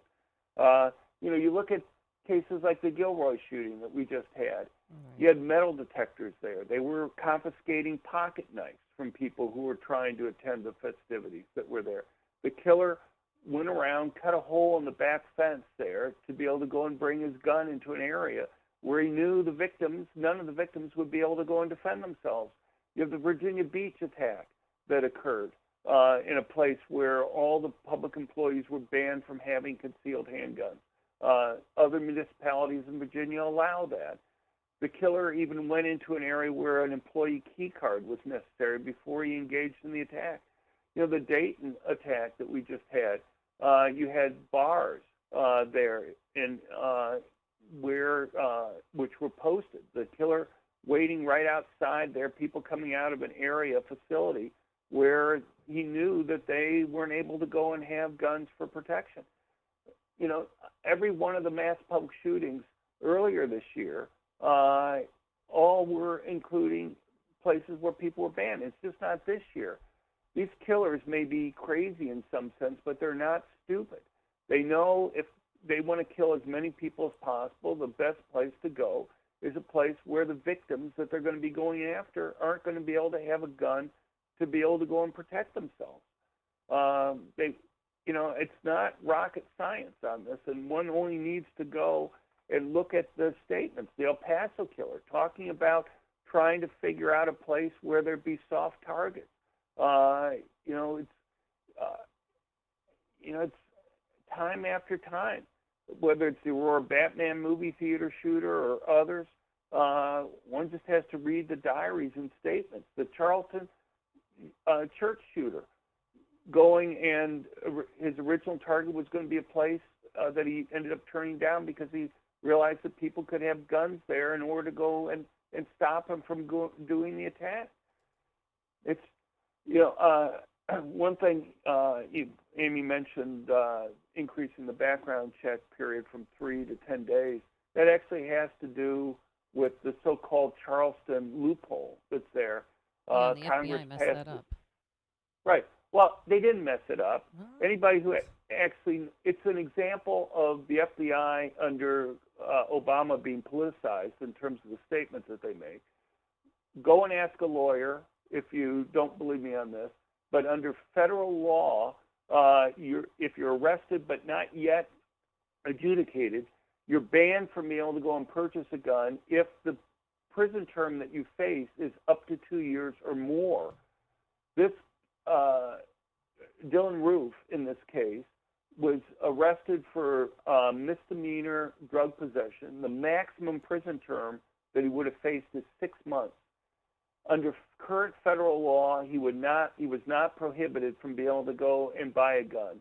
Now, maybe you want to change it so that if you're arrested for a misdemeanor and you face up to 6 months in prison, that you should be banned from having a gun.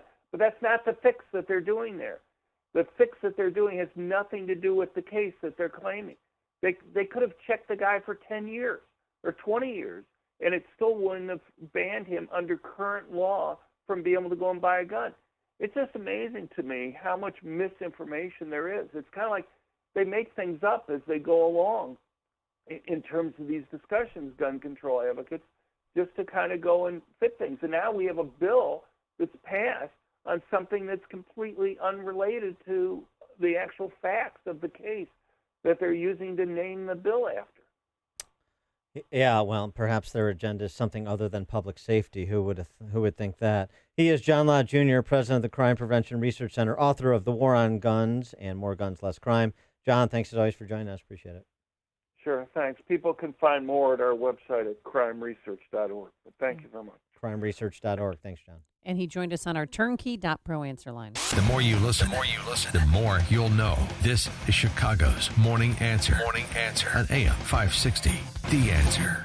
Attention maintenance coordinators. Fans are a vital part of your business's building or factory. You've got to keep the air moving. But when they break down or need service, who can you call? Vans Industrial repair all types of fans, from small wall fans to large air movers. Hi, I'm Dave Van Camp, president of Vans Industrial. Fan repair is one of many services that Vans offers. If you have a fan with a damaged shaft, bearing, impeller, or housing, we can help. And if you need a new fan, we handle all major brands and can provide engineering assistance to properly size your new fan. Our crews can respond to your emergencies or routine maintenance and will have your fan back up and running fast. And when we're done repairing your fan, we can also dynamically balance it so it runs smooth for years to come. Vans uses only the best and safest union-trained mechanics, insured at the highest level, to perform the job right. Call 833-VANS-IND to get your fan repaired today. That's 833-VANS-IND. Or on the web at vansindustrial.com.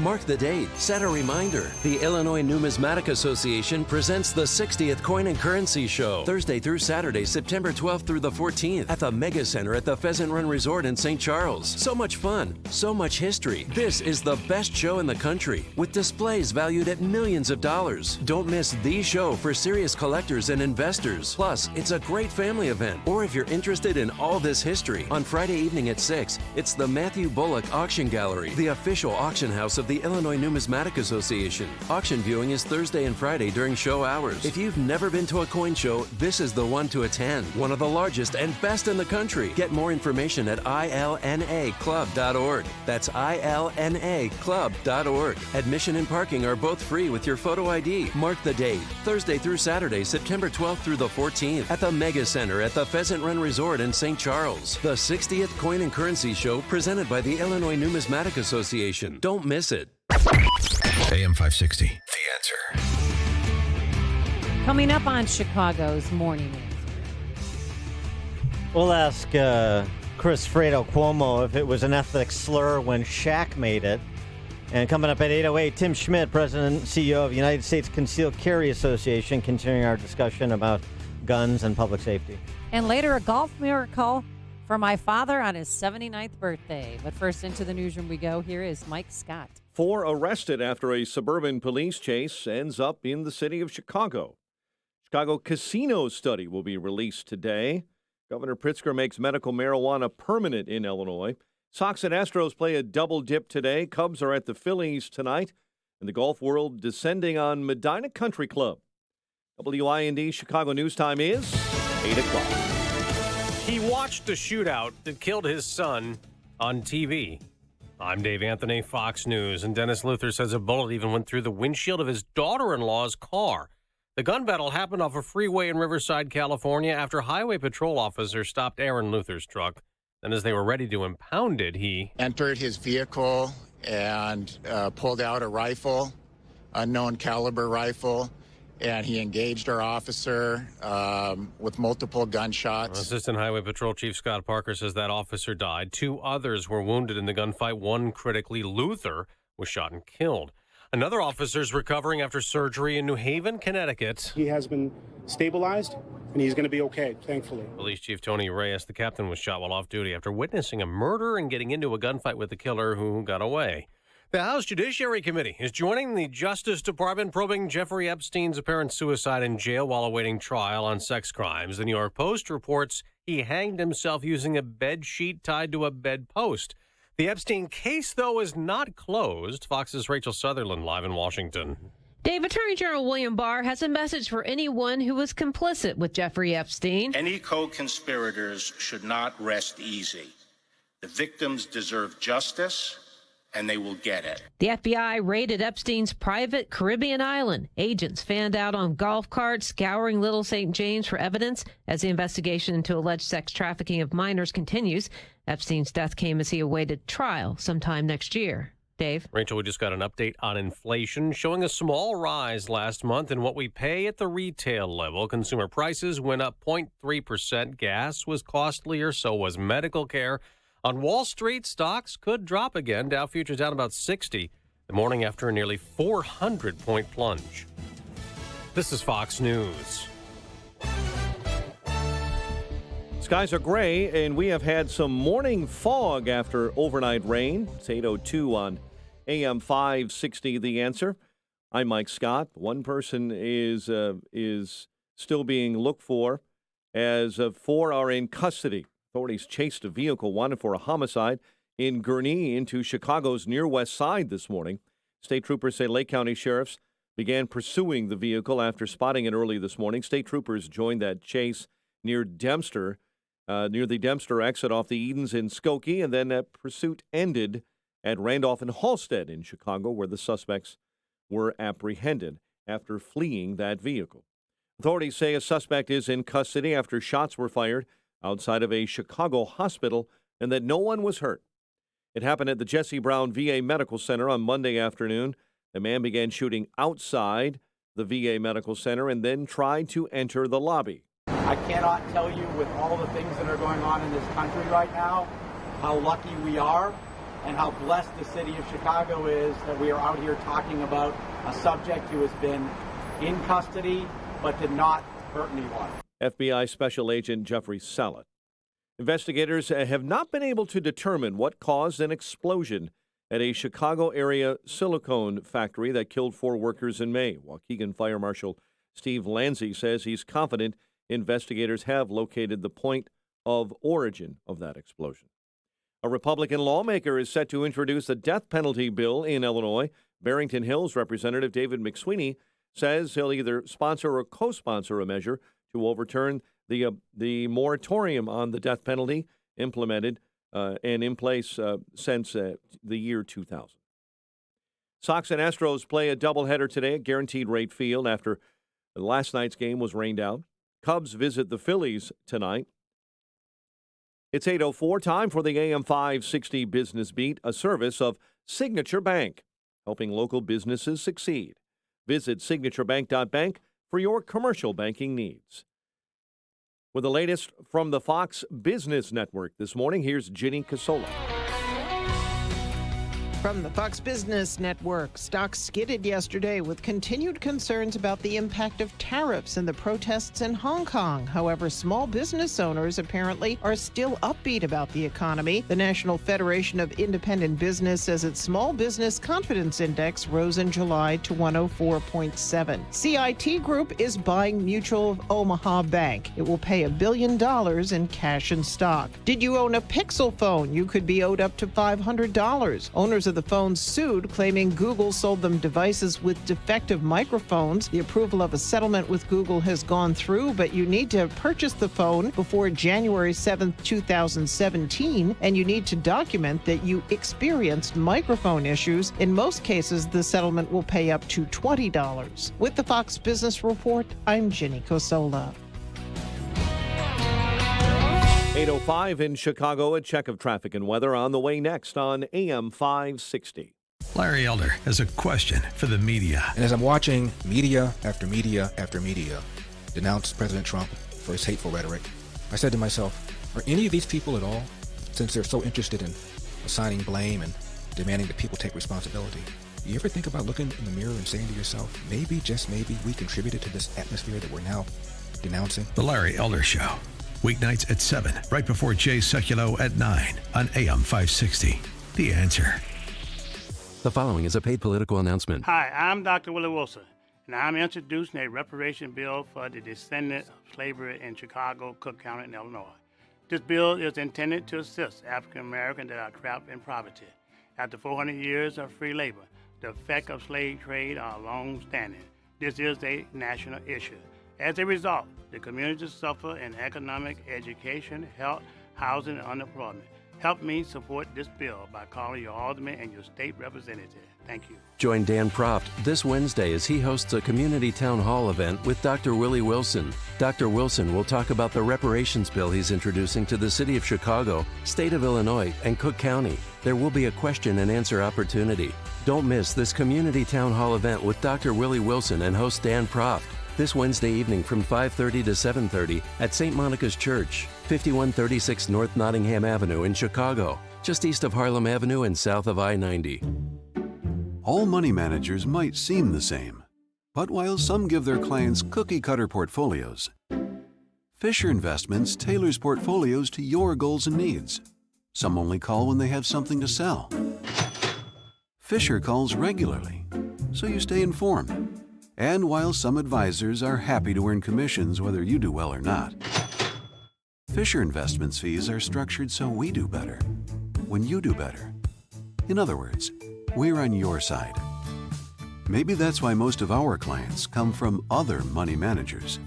So if you're in or nearing retirement, talk with us and find out why investors are switching to and staying with Fisher Investments.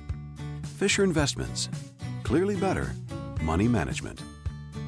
Investments in securities involve the risk of loss. Visit us at FisherInvestments.com to find out what we can do for you. It is 8:07, AM 560 Traffic Center time with Jim. Southbound Tri-State traffic is stop and go 120 to Atkinson Road, 60 to Deerfield Road after the Adams Tollway to Irving Park. Northbound Southwest Highway to 47th and Cermak most of the way to Lawrence. Eastbound Reagan Tollway delays are 53 to 355 and 22nd to Roosevelt. Northbound Veterans Memorial I-55 to Maple. Butterfield to North Avenue and Army Trail to 290. Eden's 19 minutes, Lake Cook to Montrose, but up on 31. Kennedy, 37 minutes, O'Hare to downtown, quicker in the Express. How about 44 minutes? Eisenhower, 50 minutes, 390 to downtown, 33 from Manheim. How about 48 to 390? Stevenson, 52 minutes, 355 to Lakeshore Drive. The Ryan, 32 minutes from 95th. It's traffic. I'm Jim Alamonte on AM 560 The Answer. Chicago's Morning Answer continues next. Your official Chicagoland weather forecast from the 1 Hour Heating and Air Conditioning Weather Center. And our meteorologist is Jonathan Reed. Cloudy and humid. Today's high 82. Partly cloudy tonight, low 65. A shower or a thunderstorm tomorrow, high 79. Partly sunny on Thursday, high 77. I'm Jonathan Reed on AM 560 The Answer. 72 at O'Hare. Next news 8:30. Chicago's Morning Answer with Dan and Amy continues next on AM 560 The Answer. This hourly segment is brought to you by Papa Nicholas Coffee. Papa Nicholas, best beans, best roast, best coffee. This is Chicago's Morning Answer with Dan Proft and Amy Jacobson on AM 560. The Answer.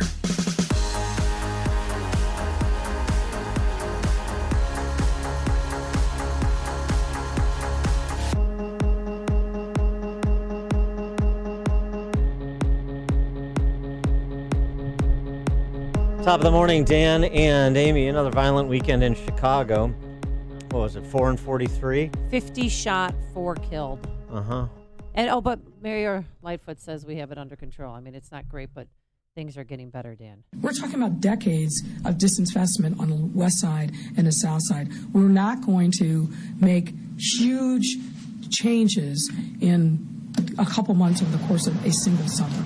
What they did tout yesterday is that Chicago police have taken 6,000 illegal guns off the We're streets. talking about decades And that's of disinvestment on the west side. I don't know what that, and that's up 20% from last year. And on the murders, We look at a year-to-date snapshot, looking at the same time period. We are down in shooting incidents. We are down in shooting victims. And the only area that we're up just slightly over 2015 is in homicides. So we're actually trending in a pretty positive direction.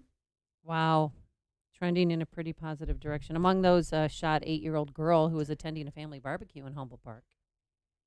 I mean, just stop and let that wash over you for a second. The only area where we're trending up is homicides. Hey, so things are going pretty well. Hey, let's celebrate. Purse snatchings are down 5%, but now we're a little bit up in homicides. It's just a remarkable statement for the transformational mayor, right? Well, I have to We're tell you. slightly up in homicides. So that's the only, hey, the only area we have a problem is the loss of life. But everything like catalytic converters, those thefts are down. Auto thefts are down. Home robberies are down. But the only thing that's going up is homicides. I have to tell you, I was recently in El Paso just for vacation before this horrific shooting happened. And I was staring at those 22 crosses and thinking about those 26 people in the hospital. And I told one El Pasoan and one first responder, I said, this is a weekend in Chicago. Process that. This is what we have every weekend. I mean, maybe not 22 dead, but at least 50 plus shot. One weekend we had 83 shots. So far, year to date, this is from HeyJackass.com. Total shot 1,716. Total homicides 313. Oh my gosh. So So we have mass shootings every weekend here. I mean, the only area we're up is homicides. There's somebody that's concerned about every individual life, every starfish, the culture of life. We're just a little up in homicides. It's just a statistic. 313 is just a stat. So we just compare stats year over year, go back to 2015, the half year where the half pint first took office, their Tiny Dancer. Will compare to this half year where another half pint, Lori the Lightfoot, has in office. And we'll just compare the stats because that's all that matters is sort of the stats, how we're doing. You feel like we're doing well? Is that, you feel like you're in control? To borrow a Baneism from Batman? You feel like you're in control, Lori the Lightfoot? It's such a remarkable statement. And it just will dissipate into the ether. I mean, you want to talk about callousness, and yet I'm going to listen to Lori the Lightfoot prattle on about Donald Trump's rhetoric in relation to mass shootings? What is her rhetoric in relation to the body count in Chicago? It's just a statistic. Okay. All right. For more on the topic of gun violence, generally speaking, and what can be done about it, whether it's to combat mass shootings or to just deal with daily violence in urban centers, we're pleased to be joined by Tim Schmidt, the President and CEO of United States Concealed Carry Association. Tim, thanks for joining us. Appreciate it. Hey, good morning, Dan and Amy. I'm happy to be here. So with respect to sort of your association's perspective of intersection with law enforcement, now, how do you make the case against private gun ownership, against law-abiding citizens carrying weapons and being Johnny on the spot when Johnny on the spot is needed and police aren't there, in relation to what you're hearing from public officials at the urban center level, like Lori Lightfoot, as well as, of course, at the federal level? Well, Dan, when you actually listen to the police officers that are actually on the street, walking the beat, you hear a completely different story. So typically when we hear on the news, we're listening to elected officials, chiefs of police. And of course, they don't want anyone to have guns, but if you go to any FOP, Fraternal Order of Police, and they're all 100% behind responsibly armed citizens, behind well-trained, law-abiding Americans who really, they carry these guns to be able to be their family's first line of defense. And sometimes they're in a situation where they're able to help others as well. So From our perspective, from the perspective of the USCCA, we believe that the responsibly armed citizen is not only good for the country, but a potential powerful solution to add to the deterrent effect for these criminals. Well, I can tell you in El Paso that the line at the gun store that I drove by was out the door. And then the local media that night, it didn't get picked up by national media, but local media said that guns were flying off the shelves, that people decided, they want to arm themselves. Are you able to conceal carry inside Walmarts in Texas? Of course. Yep, that's 100% legal to conceal carry in Walmarts in Texas. And it's too bad that there weren't more responsibly armed citizens in that situation. But guys, I honestly don't think that we have a gun problem in this country. We have a society problem, and it's not just mental health. It's not just family value problems. It's not just politicians who really care more about being reelected than anything. It's all of these things together. And the firearm does much more good than it does bad. Of course, when a crazy person uses a gun, the media blows it up all over the place. But firearms are very effective tools to stop crimes, stop rapes, and allow us to keep our families safe.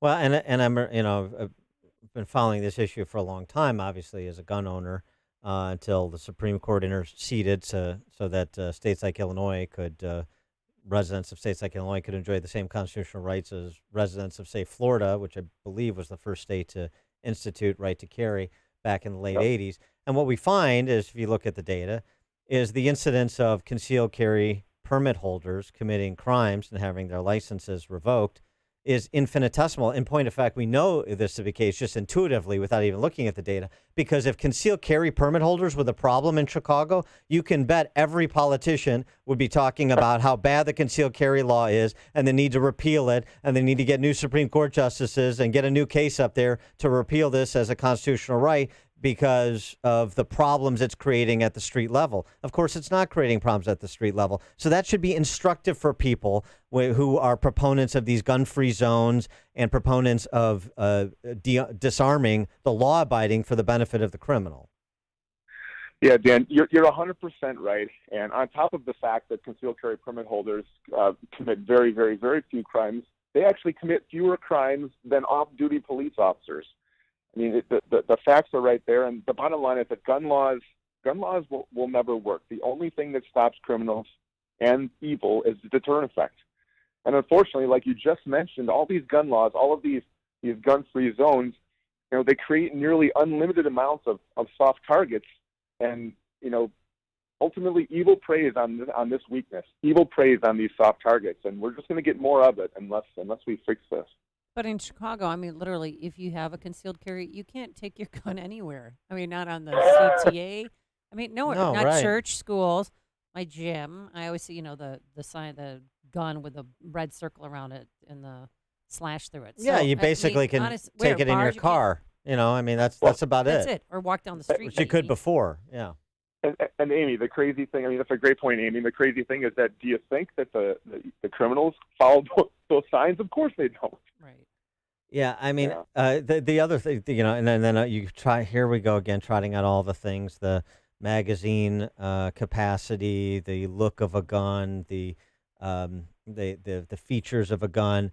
As somebody texted me, regulating the size or features of your gun due to shootings is like regulating the size or features of your keyboard due to hate speech. I mean, it's totally about the instrumentality rather than the evildoer. And that just seems to be a fundamental divide in this conversation. Yeah, well, ultimately, it gets down to what their ultimate goal is, which is to make it impossible for private citizens to own guns, and that goes against every fundamental of what this country is all about, i.e., freedom. And then that's something that at the USCCA we're just continually trying to educate people that, hey, being your family's first line of defense is what it's all about. Is there anything that you've heard, including, say, red flag laws that are narrowly tailored, that would be a positive legal innovation with respect to public safety, sort of the intersection of the balance between individual constitutional rights and public safety? So red flag laws, emergency risk protection orders, as are referred to, are so dangerous. So dangerous the way they're being proposed right now, because they would literally provide almost no requirement for proof that someone actually, is in trouble. We already have, the legal system already makes it possible to have restraining orders and, marital discourse orders that would prevent a person from having a firearm. Those already exist. Red flag laws are nothing but the slipperiest of slopes to eradication of gun rights. He is Tim Schmidt. He's the president and CEO of the United States Concealed Carry Association. Tim, thanks for joining us. Appreciate it. My pleasure, guys. Thank you. Take care. And he joined us on our turnkey.pro answer line. There's only one radio show in Chicago talking about today's biggest stories and telling you what they really mean. That show is this one, Chicago's Morning Answer on AM 560, The Answer. Message and data rates may apply. Dear Bosley, when my dad lost his hair, it made him very sad. He doesn't like the way he looks. I heard you were very good at hair. Please give my dad his hair back. Love, Maddie. Well, Maddie, today's a wish come true for your dad and every guy listening with hair loss, because Bosley's about to give them their real hair back permanently. They'll get a free information kit and a free gift card when they text GOOD to 85850. Guys, let Bosley show you for free how great your hair could look. Using the latest technology, Bosley's solution to hair loss is permanent and protected by the Bosley Guarantee. Thank you, Bosley. Get your hair back today with America's #1 hair restoration expert. Get a free information kit and a free gift card for $250 off by texting GOOD to 85850. That's GOOD to 85850. Hey, if you're contemplating a change of school for your son or daughter, it is not too late to consider the outstanding education and preparation for life that St. John's Northwestern Military Academy offers. You know, it's been around for 135 years. Talk about history. And St. John's Northwestern has prepared teens for college with a safe, secure, and very important, a structured environment free from distractions and optimal for learning. This is not a school for troubled kids. Oh, no. St. John's Northwestern attracts teens from all walks of life who are capable of achieving more, but just need a little more guidance to do it. So take a look for yourself. Go to sjnma.org to see for yourself. People come from all over the country and all over the world. St. John's Northwestern is within driving distance of Chicago. It's nestled in the beautiful southeast country region of Wisconsin, and it's on a 110-acre property. It's just gorgeous, and the instructors, the administrators are very personable, very just if you have any questions, they will answer them, and they would be glad to show off their campus. St. John's Northwestern, here's what you do. Go to sjnma.org or call 800-SJ-CADET. That's 1-800-SJ-CADET. St. John's Northwestern Military Academy. Leadership lives here. If you're a healthy, self-employed small business owner with income too high to qualify for an Obamacare subsidy, I have good news. Recent regulatory changes have created new, lower-priced health insurance options that are available to you right now. These policies include a nationwide PPO with access to Chicago's teaching hospitals like University of Chicago, Northwestern, Rush, and Lurie Children's Hospital. Did you know that a self-employed husband and wife team can purchase group health insurance that covers pre-existing conditions, even if they have no employees? Are you nearing the age of 65 and trying to figure out the Medicare maze? Call me. I can help. If you're tired of calling a bureaucrat at an 800 number to help you navigate Obamacare, then you need a local expert on your side. Your own health insurance mentor. See Stephen Tucker from healthinsurancementors.com as someone I know and trust. He's a 20-year licensed broker who's been educating our listeners for 7 years. Steve, how can our listeners get in touch with you? Thanks, Dan. They can visit healthinsurancementors.com or call me directly at 630-674-1551. Balance of nature. Changing the world, one life at a time. I don't know if you know what I'm saying, but all of a sudden it kicked in. I don't know how long it took it to kick in, but it kicked in. I feel it. I have more spring in the old step than I did before. Somebody told me, they said, boy, what is with you? You're getting too lively. I said, I just feel great, and I do, and it just hit me all of a sudden. So I am so happy with the product. It's fabulous. Experience the balance of nature difference for yourself. For a limited time, all new preferred customers will receive an additional 30% discount and free shipping on your first Balance of Nature order. You will also receive an extra $10 off on any additional set of fruits and veggies you purchase. This summer special will expire, so don't wait. Call 800-2468-751 or go to balanceofnature.com and use discount code Chicago. AM 560, The Answer. Dan and Amy, get the intersection of sports and culture here. A couple of stories I want to get to. Starting with Simone Biles. You know, there's been a lot of negativity around women's gymnastics because of the sex abuse scandals. Oh, yeah. But Larry Nassar. But Simone Biles, she's awesome. She had a huge night, apparently. Oh, did you watch it? It's fantastic. No, I did not watch The women's Nationals? gymnastics on Sunday. You didn't? Wait, let me guess. Yeah. You're probably watching golf or playing golf. I was playing golf.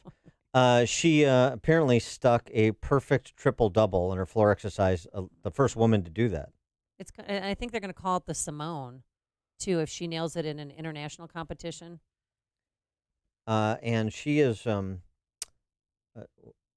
basically, in my estimation, she's the John Wooden of women's gymnastics. Oh, she's the best. And I say John ever. Wooden for a specific reason. John Wooden, not because she's a coach, because she's not a coach, but because of John Wooden's famous statement that talent is God-given, be humble. Fame is man-given, be thankful. Conceit is self-given, be careful. And Simone Biles embodies that advice. She is very open about her faith, her Christian faith. And she said, for example, of her failure to make the 2011 national team. I didn't make the national team, so I was super upset about that, but I knew that it was God's way of telling me that I needed to go home, train harder, so the next year I could make it happen. So I believe that some obstacles that we've had always work out for the better because God knows that without those, you wouldn't be as strong as you are. She went on to say, I was taught that you can go to him for anything, and he's the one that directs your life. In her autobiography, she wrote about her faith and family and how they both influenced her success, saying that kids today talk about faith, and I think it's okay for me to share my faith so kids can see how it helps you through the whole process. So here's another case where you have an athlete who, with all apologies to Charles Barkley, is a role model. Oh, she is. And she was very open and was crying about Larry Nassar and all the victims, but she said she's going to persevere. And then what happens? She earns her 6th U.S. all-around gymnastics title with that historic triple-double. And she talks about her faith in God. I love her. She's great. And then did you see this story? I mean, this story about regular Joe, software salesman, it reminds me of when the White Sox, back in the pajamas days, where they used to wear pajamas for the uniforms, the late 70s, where they found Kevin Hickey on a softball field in Grant Park or somewhere. Nathan Patterson, 23-year-old software salesman, was at a Colorado's Rocky game. He did the speed challenge, to see how fast you can throw a pitch. They got the gun back there. Like they have it. They have that at Comiskey or the G-Spot. He threw 3 pitches all above 90 miles an hour, the fastest 96. News of this traveled. He just signed a minor league deal with the Oakland A's. Good for him. How about that? Regular guy makes good. And then lastly, just a little bit of sports history. When you need to rub mud on your balls, you want to make sure it's Bentliff's mud. Bentliff is, Jim Bentliff, is doing what his father did, and his father did before him. Collecting the mud that is used to treat every single regulation Major League Baseball, that's 240,000 baseballs per year. It's been the family business, mud, for more than half a century because per baseball's official rule book, every baseball has to be rubbed before being used in a game, and Bentliff's mud is the only substance allowed. Just a tiny dab of Bentliff's mud. Just a dollop. Just a dollop. Just a dollop will do you. In the right spot will remove the factory gloss from the new ball without mucking up the seams or getting the cover too filthy. So when, again, you're looking to rub mud on your balls, make sure it's Bentliff's mud. Not related to that story, but with sports, real quick, want to congratulate my dad. Listen to this. All right. On his 79th birthday. Did he qualify for the BMW at Medina? No, but on his 79th birthday, guess what he shot? 79. No, 74. That's and he pretty- did the that's pretty same good. thing back in 1954, 65 years ago, the day after he turned 14. He shot a 74. And So he has one hasn't of lost those, anything in 65 years. No. So where But did he still has yet to get a hole in one. I've never had a hole in one I either. It's have. so random. Yeah, no, it's- exactly. it's all Terrible talent. golfers can have holes in ones, and good golfers It's don't. all talent. Where did he shoot 74? Arboretum. Does he go anywhere besides the Arboretum in Buffalo No, Grove? that's where he belongs. So he plays all year long. Huh. Rain, snow. 74 at the Arboretum's windstorm. pretty good. And especially on your 79th birthday. It's Can you do pretty that, good. Dan? I can't do it now. I'm struggling. So I was going to invite him to Olympia, but I don't want to be shown up by a 79-year-old right now. So I got to play better before he can come play with me at Olympia. Coming up on Chicago's Morning Answer. Will Chris Cuomo be getting up in Shaq's grill over Shaq's use of the ethnic slur in question? 8:38. And later, why some think Trump releasing Rod early could cost him the election, and why Ronnie Woo Woo was standing outside his jail. But first, let's get into the newsroom. Here's Mike Scott. Cloudy skies, 72 degrees. One person is dead in Australia after an apparent random stabbing attack along the streets in Sydney. Witnesses say the suspect was shouting Islamic phrases, stabbed a woman in the back with a butcher's knife. Shortly after that attack, police made another gruesome discovery, a woman's body in a nearby apartment. Authorities say the two incidents are likely tied together. 3 concerts by overseas performers have been canceled tonight in Hong Kong. Protesters forced the city's airport to suspend operations for a second day. There are no flights going out. There are very few flights that are being allowed to land. 200 flights were canceled yesterday. NBC News' Janice Freyer is at the airport this morning. She says protests are the latest escalation in a summer of demonstrations there. The FBI searching the former home of Jeffrey Epstein in the Virgin Islands. Attorney General Bill Barr says the investigation of Epstein will go on in spite of Epstein hanging himself at a federal correctional facility in Manhattan over the weekend. A California Highway Patrol officer is dead, 2 others injured after a highway gunfight erupted in the suburb of Riverside near L.A.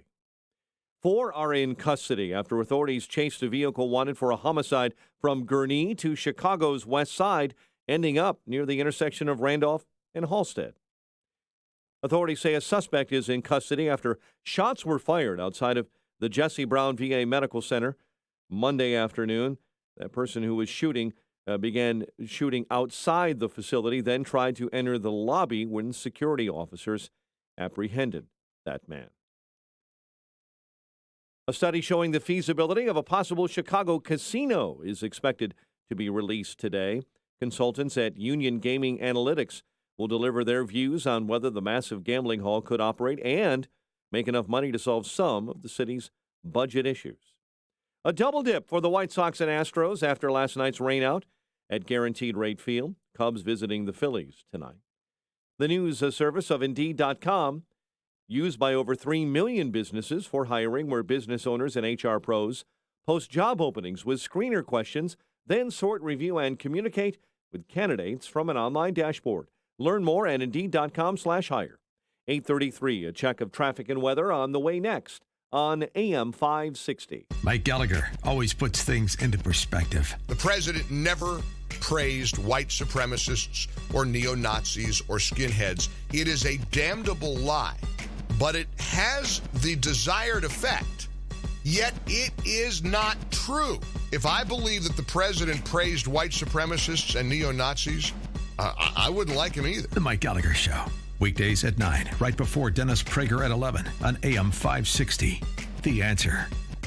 Hi, it's Mark Olson. And Greg Olson. The boys from Crumweedy Home Pros. Call Crumweedy! Yep, that's us. Listen, we know it was a horrible winter, followed by a horrible spring. You may have held off thinking about getting your project done with the crazy weather we've had, but we want you to know we prepared for that. Our pros are ready to work overtime if needed to get your project done before the next horrible winter. No, not another rough winter. This past one was bad enough. Call us today, and we'll get it done right, and we'll get it done now. Call Crumweedy! Whoa, guys, don't forget, we offer 12 months, same as cash. Now, go ahead, carry on. Roofs, gutters, windows, and siding. You know you can trust Crumwitty to do a great job and give you a fair price. 630-595-8020. And watch out for the door-to-door fly-by-night guys. Here today, gone forever. You deserve better. Call us now for special offers on roofs, windows, siding, and gutters. Call Crumwitty. 630-595-8020. Crumwitty Home Pros. We're ready. Balance of Nature. Changing the world, one life at a time. I don't know if you know what I'm saying, but all of a sudden it kicked in. I don't know how long it took it to kick in, but it kicked in. I feel it. I have more spring in the old step than I did before. Somebody told me, they said, boy, what is with you? You're getting too lively. I said, I just feel great, and I do, and it just hit me all of a sudden. So I am so happy with the product. It's fabulous. Experience the Balance of Nature difference for yourself. For a limited time, all new preferred customers will receive an additional 30% discount and free shipping on your first Balance of Nature order. You will also receive an extra $10 off on any additional set of fruits and veggies you purchase. This summer special will expire, so don't wait. Call 800-2468-751 or go to balanceofnature.com and use discount code CHICAGO. A lost dog, not a lost cause. Read Catching Murphy, the latest book from the Associated Press, available now exclusively at Amazon.com. 8:36. Let's get an update this morning on the roads in the AM 560 Traffic Center. Here is Jim Talamonte. Inbound Ryan, traffic is heavy 95th to 76th, then 43rd to beyond the burn circle near Washington. Downtown, 2 right lanes are blocked to clean up large pieces of concrete on the roadway. The riot from 95th to downtown is running 32 minutes. The outbound Kennedy with scattered delays, 37 minutes downtown to O'Hare. Inbound Kennedy, 40 minutes O'Hare to downtown, 30 from Montrose, 25 on the Express. The Eisenhower, 53 minutes, 390 to downtown, 37 from Manheim. Stevenson, 58 minutes, 355 to Lakeshore Drive. Southbound Tri-State delays are 120 to Atkinson, 60 to Deerfield, and the Adams Tollway to Irving Park. That's traffic. I'm Jim Talamonte. Chicago's Morning Answer continues next. Your official Chicagoland weather forecast from the 1 Hour Heating and Air Conditioning Weather Center. Cloudy and humid. We'll top out at 82 today, currently 72. Next news at 9. Chicago's Morning Answer with Dan and Amy continues next on AM 560, The Answer. This hourly segment is brought to you by Retire Chicago. Tune in Saturday mornings at 8 to Retire Chicago with John McNamara of McNamara Capital. Only the biggest stories, only the biggest guests, and only the biggest opinions. This is AM 560, The Answer. Hey, we want to thank all of the listeners who came out to see us at Joe Cotton Ford and Carol Stream this past Sunday for their Customer Appreciation Days. I guess they've been doing this for 45 years, Dan. And we had such a great time that we are going to be back at Joe Cotton Ford this coming Monday, August 19th, for a live broadcast from 5 to 9 a.m.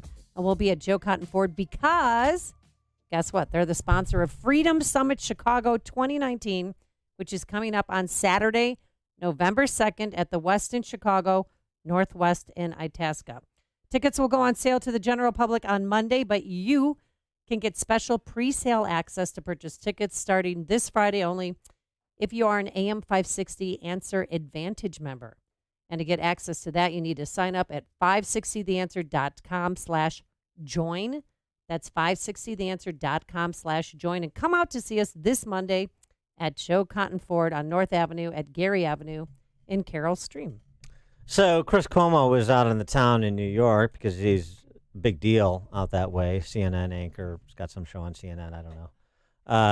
Done after a long week of, bringing the truth in his unfiltered fashion. Fighting the good fight, as he says. He's just out trying to enjoy himself, and somebody called him Fredo, and he took offense. And he freaked out? And then it went this way. I thought that's who you were. No, punk from the right called me Honest Fredo. mistake. My name is Chris Cuomo. I'm an anchor on CNN. Fredo is from The Godfather. He was that weak brother. Isn't that your brother? And they use it as an Italian aspersion. Any of you Italian? Are you Italian? It's a f***ing insult to your people. It's an insult to your people. It's like the N-word for us.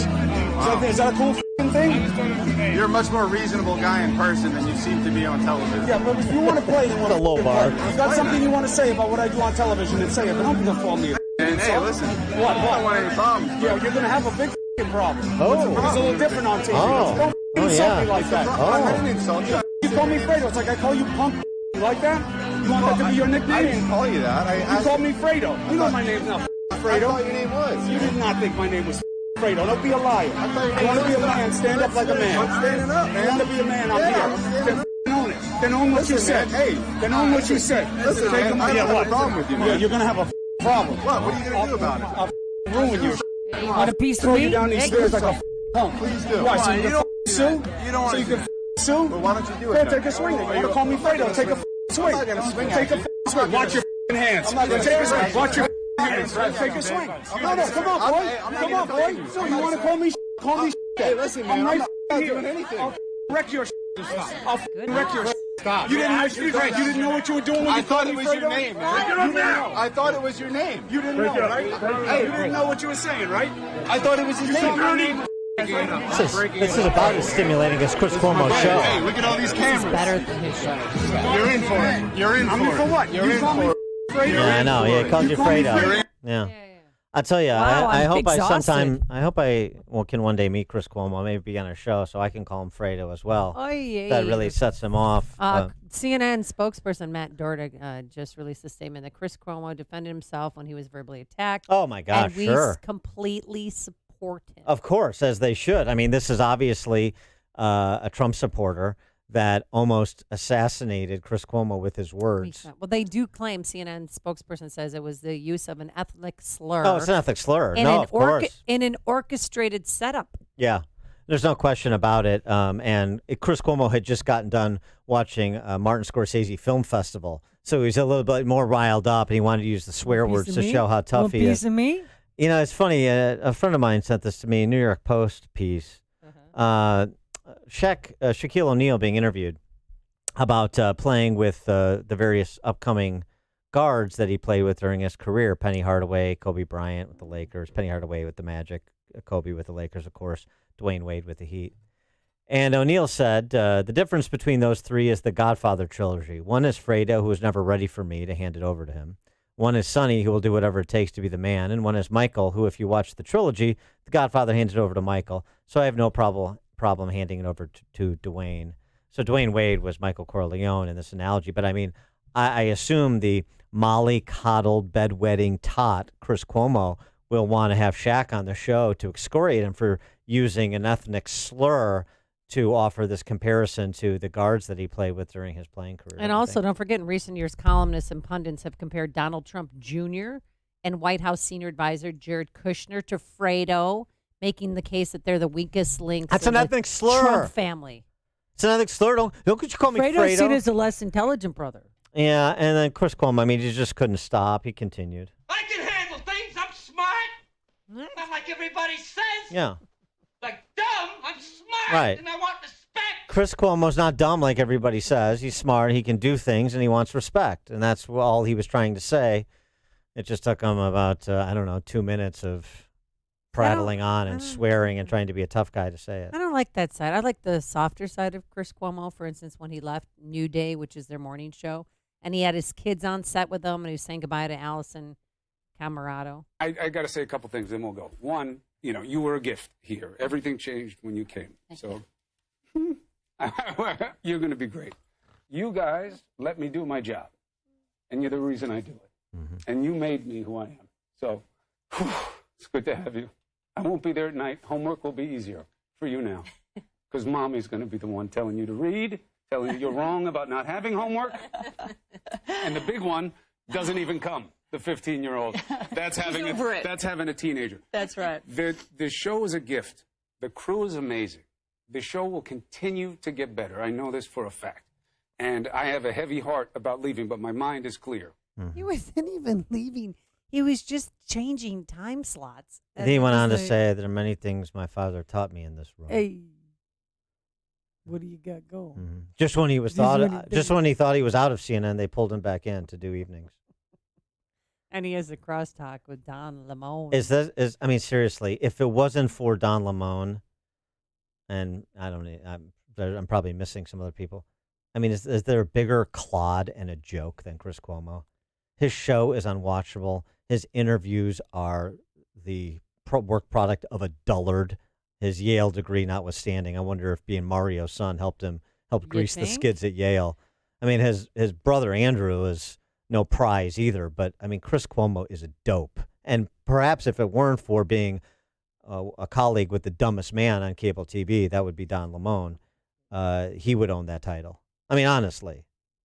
Chris Cuomo. It's not watchable. Chris Cuomo in this tough guy routine. The ratings are suffering, though, since he's been moved to prime time. I love Not that this. you care, but the numbers are down. I do love the effort to be a tough guy, though. I wish, Chris Cuomo, well, yeah, why don't you throw a punch? Oh, let's step outside. Let's turn the cameras off and step outside. Why don't you throw a punch, since you're the one running your mouth, tough guy? Isn't it always better if someone else throws the first punch then? Because then you could say you defended yourself in a court of law and you wouldn't be charged with assault. No, if you want to end a fight, it's you throw the first punch. Yeah, that's. But then you can get arrested on that's the assault better play. charges. But if you let somebody else throw the first punch, you fight back. Well, that guy had a It's reasonable better for you. fear for his life or for his safety because Chris Cuomo, as you heard him, I'm going to end you. I'm going to Throw you down ruin the your stairs. blank, and I'm, this and that, you punk bitch, and this and that. And I'm going to do the Italian mobster thing, and then I'm going to throw you down the stairs. Yeah, I mean, that was almost like a parody. Hey, Give me a break. I got a score to settle with you. To compare him to of course, to John Cazale because he was a great actor, but even to John Cazale's portrayal of Fredo is an insult to Fredo. At least Fredo tried to make a move, however inartfully. Chris Cuomo, what a joke. Man, this is just consistent. These are the same guys. These are, these media people are the versions of the social media cowboys, the internet tough guys who want to run their mouth on social media, that level the cheap shots, spread lies about people, but they won't stand and deliver. A big tough guy, Chris Cuomo, when he's being restrained by 4 people so he can shout over them, to this guy that called him Fredo. It's the same thing with all these guys. This piece, Joe Scarborough and Donnie Deutsch, just in the month of July, this from Newsbusters analysis of MSNBC coverage. 7 times in July, these guys are invoking Hitler when talking about Trump. Joe Scarborough on July 18th covering the Trump rally from the night before. That's the president, actually, from his Nuremberg rally from last night. This is a man with Nazi tendencies, said Donnie Deutsch the next day. Go back to Nazi Germany in the early 30s. The parallels are stunning. It can happen here. If you're the person who votes for Donald Trump, you are no different than if you were watching on a subway 5 white nationalists berate an African-American woman saying, go back to where you came from, and then you hid and you put your head down. When is the time to sound the alarm? When is the time to start saying, well, does this look like Germany in 1932? Does this look like Germany in 1933? Is now the time to start asking that question? Joe Scarborough hyperventilating on his unwatchable show on MSNBC.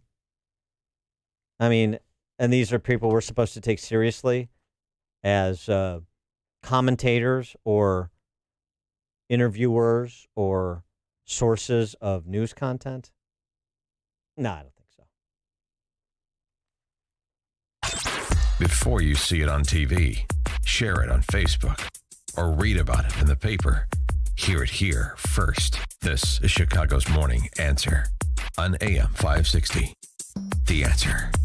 Introducing the perfect getaway, a place you can go to unload the stress of the day and recharge your inner peace and the sweet sounds of your Second Amendment rights being exercised. Set your sights for the Range at 355. Shoot in their state-of-the-art ranges for distance and drills, and discover what's new in their fully stocked showroom with all your favorite brands: Smith & Wesson, Springfield Armory, Sig Sauer, HK, and Glock. The Range at 355 offers a full curriculum of classes designed to teach you what you need to know to be a responsible gun owner and concealed carrier, and was founded by patriots like you. For professional guidance and courteous instruction, trust your skills to the pros at the Range at 355. Join the Range at 355 for Ladies Night, Monday evening, August 19th from 6 to 9. Grab a free limited edition Range 355 tank top. Range rental is only $15, and the second shooter in your lane is always free. Reserve your lane now for Ladies Night at the Range at 355. Call 630-739-9000. Cobwebs, insects, mildew. Have you ever thought about what's going on in your crawl space? Permaseal wants you to be aware that what's happening in your crawl space directly affects your family's health and the value of your home. Why? Well, studies have shown that an open, untreated crawl space can rot your floor joists, breed mold, and increase energy costs. So give Permaseal a call today, 800-421-SEAL, S-E-A-L. They will transform your dirt or gravel crawl space into a healthy, usable, dry area of your home. Did you know that the airflow from your crawl space may contain mold spores and allergen? And that's a perfect recipe for coughing, sneezing, and wheezing, especially if your windows are closed and the air conditioning is on. So call Permaseal today, 800-421-SEAL, for a free inspection and stop wasting energy dollars. They have an A+ rating from the Better Business Bureau. So get ready to get rid of your crawl space and get it taken care of now. Call Permaseal 800-421-SEAL or visit permaseal.net. If you have pain, I hope you listen up. Hi, it's Mike Gallagher. You don't need to live in pain. Let me repeat that. You do not have to live in pain. Chronic pain is the worst, whether it's from an accident or pain that just develops. Chicagoland, you're in luck. Dr. Ken Candido is one of the nation's most respected and successful pain doctors. He's been voted one of Chicago's best pain doctors several times. Bottom line, he's the pain doctor you need. Dr. Candido of Chicago Anesthesia and Pain Specialists will help you get off pain medication and all of the side effects. How? By finding the source of your chronic pain and fixing it. This is Ken Candido of Chicago Anesthesia Pain Specialists. Let's make you pain-free. Call Dr. Ken Candido and make an appointment with a cutting-edge, respected, and successful pain physician. Go to mypainchicago.com. That's mypainchicago.com. Thousands have been helped with their chronic pain, and you could be the next one. Get the phone number and all the info you need at mypainchicago.com. That's mypainchicago.com. Admit it, we're not getting enough fruits and veggies in our diet, and that's where Balance of Nature comes in. With 6 capsules, you'll get 10 servings of 31 different fruits and veggies. You're not getting that, when you attend those barbecues where there's hot dogs, beer, and brats. You need your fruits and veggies, and that's, again, where Balance of Nature comes in. And right now, 25% off your first preferred order, free shipping, and guess what? They're going to kick in a convenient travel bottles that contain a free additional week's supply of Balance of Nature. Do it now, 800-246-8751. Use discount code Chicago or go to balanceofnature.com, discount code Chicago. How would you like to make an extra $1,200 to $7,800 monthly safely investing in real estate tax lien certificates? Hi, I'm Sean Higgins, co-founder of USTLA, and for over 20 years, I've been investing in tax lien certificates, making 16 to 25% secured fixed returns while acquiring highly discounted properties mortgage-free. Now, I will show you how in my new 50-page revealing report called Proof, why tax lien certificates are the superior vehicle for your financial success. In my report, you'll learn where to find tax lien certificates, how to safely earn 16 to 25% secured fixed returns, and how to acquire valuable real estate at huge discounts mortgage-free. Now, for a limited time, I'll give anyone that calls a free copy of this powerful new report. Call 800-219-9172 now to get Sean's free report. Call 800-219-9172 in the next 30 minutes, and Sean will give you 2 free tickets to his live training coming to the Chicago area, a $300 value. Call 800-219-9172. That's 800-219-9172 for your free report now. Business owners, when you're ready to directly connect and fine-tune your services to residents in the western suburbs of Hinsdale, Burr Ridge, Clarendon Hills, and Oak Brook, think of Hinsdale Magazine. Hinsdale Magazine offers a fair and balanced view of the surrounding communities and in-depth stories of local and regional personalities. It's available in print and online at hinsdalemag.com. Your advertisement will be seen by over 120,000 local readers. And with print editions available in everywhere from retail stores to professional offices, your business's print ad gets maximum visibility. Hinsdale Magazine has a long shelf life and remains in homes and businesses for many months, reaching many readers. For an affordable way to reach an affluent audience, professional graphic design of your advertising campaign, and a great balance of interesting content that reaches adult men and women, there's Hinsdale Magazine. Look for the latest edition in the mail at your home or business if you live in the area, or for free online for everyone at hinsdalemag.com. Visit hinsdalemag.com to advertise today. AM 560, The Answer.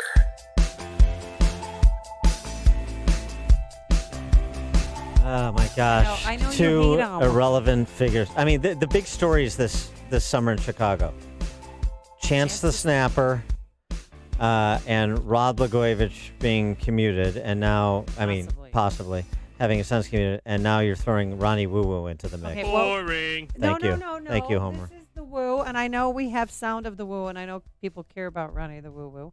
And if you do care, really quickly call in 312-339. No, that's my cell phone number. Yeah. 312. No, actually, please call Amy personally so we don't have to cover this topic on the show anymore. 312-642-5600. Because I got a text message from the Woo yesterday because he and his lady friend are in Denver, and they attempted to see Blago, and he was wearing his away uniform.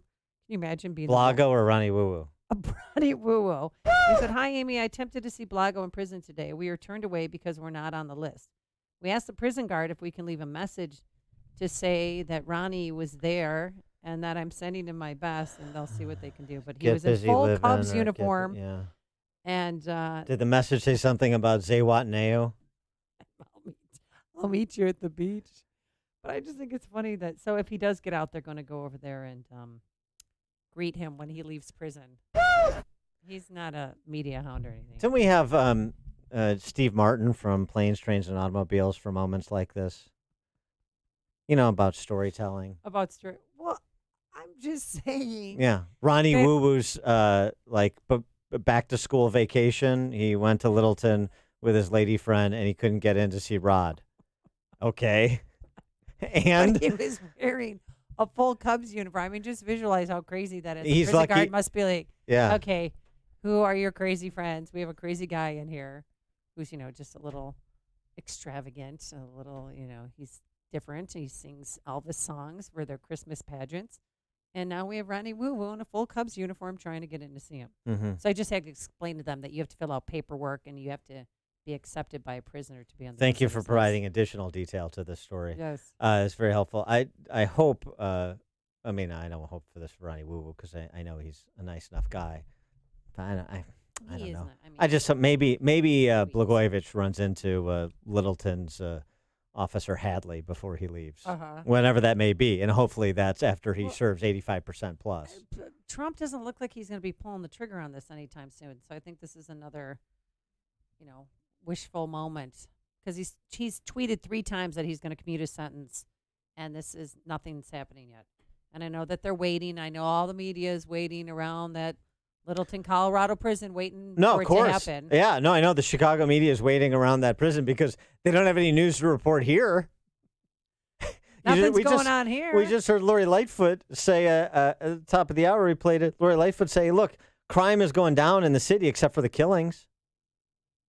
I mean, that's not a news story. No, and Senator Dick Durbin, what he cares about is Blago, too. He wants him out. The decision on Governor Blagojevich's future is in the hands of the president. I will not give him advice on what to do at this point other than to say I feel as I did a year ago. This 14-year sentence was excessive. Wow. I mean, that's such a powerful statement from our senior senator. It's the president. It's up to him, and I'm not going to provide advice and counsel. I'm just going to restate my position. Wow, that is scintillating stuff. Now, I don't want to talk about. Don't we have a financial plan forthcoming from the mayor? Yeah. Feasibility study on a casino, or more down the rabbit hole on gambling to advance our mob economy. No, that's not news. News is if Blago gets out. Right. And you line up Peaches and Herb so they can play Reunited when him and Patty embrace upon release. And have their, be in one another's arms. Stupid hick town. Sometimes we are, yeah. And then we have hog calling in Springfield, okay? All right. Thanks so much for making this part of your morning. Thanks to Justin Kosick, our technical producer. Keith Conrad, who's filling in for Quinn McCarthy this week. We're back here bright and early tomorrow morning at 5 a.m. Now here is Mike Scott. The FBI praising police for a quick response after the VA shooting. Bulls schedule is released, and the Sox and Astros have a double dip today after a rainout last night. WIND Chicago News Time is 9 o'clock. There are multiple investigations into Jeffrey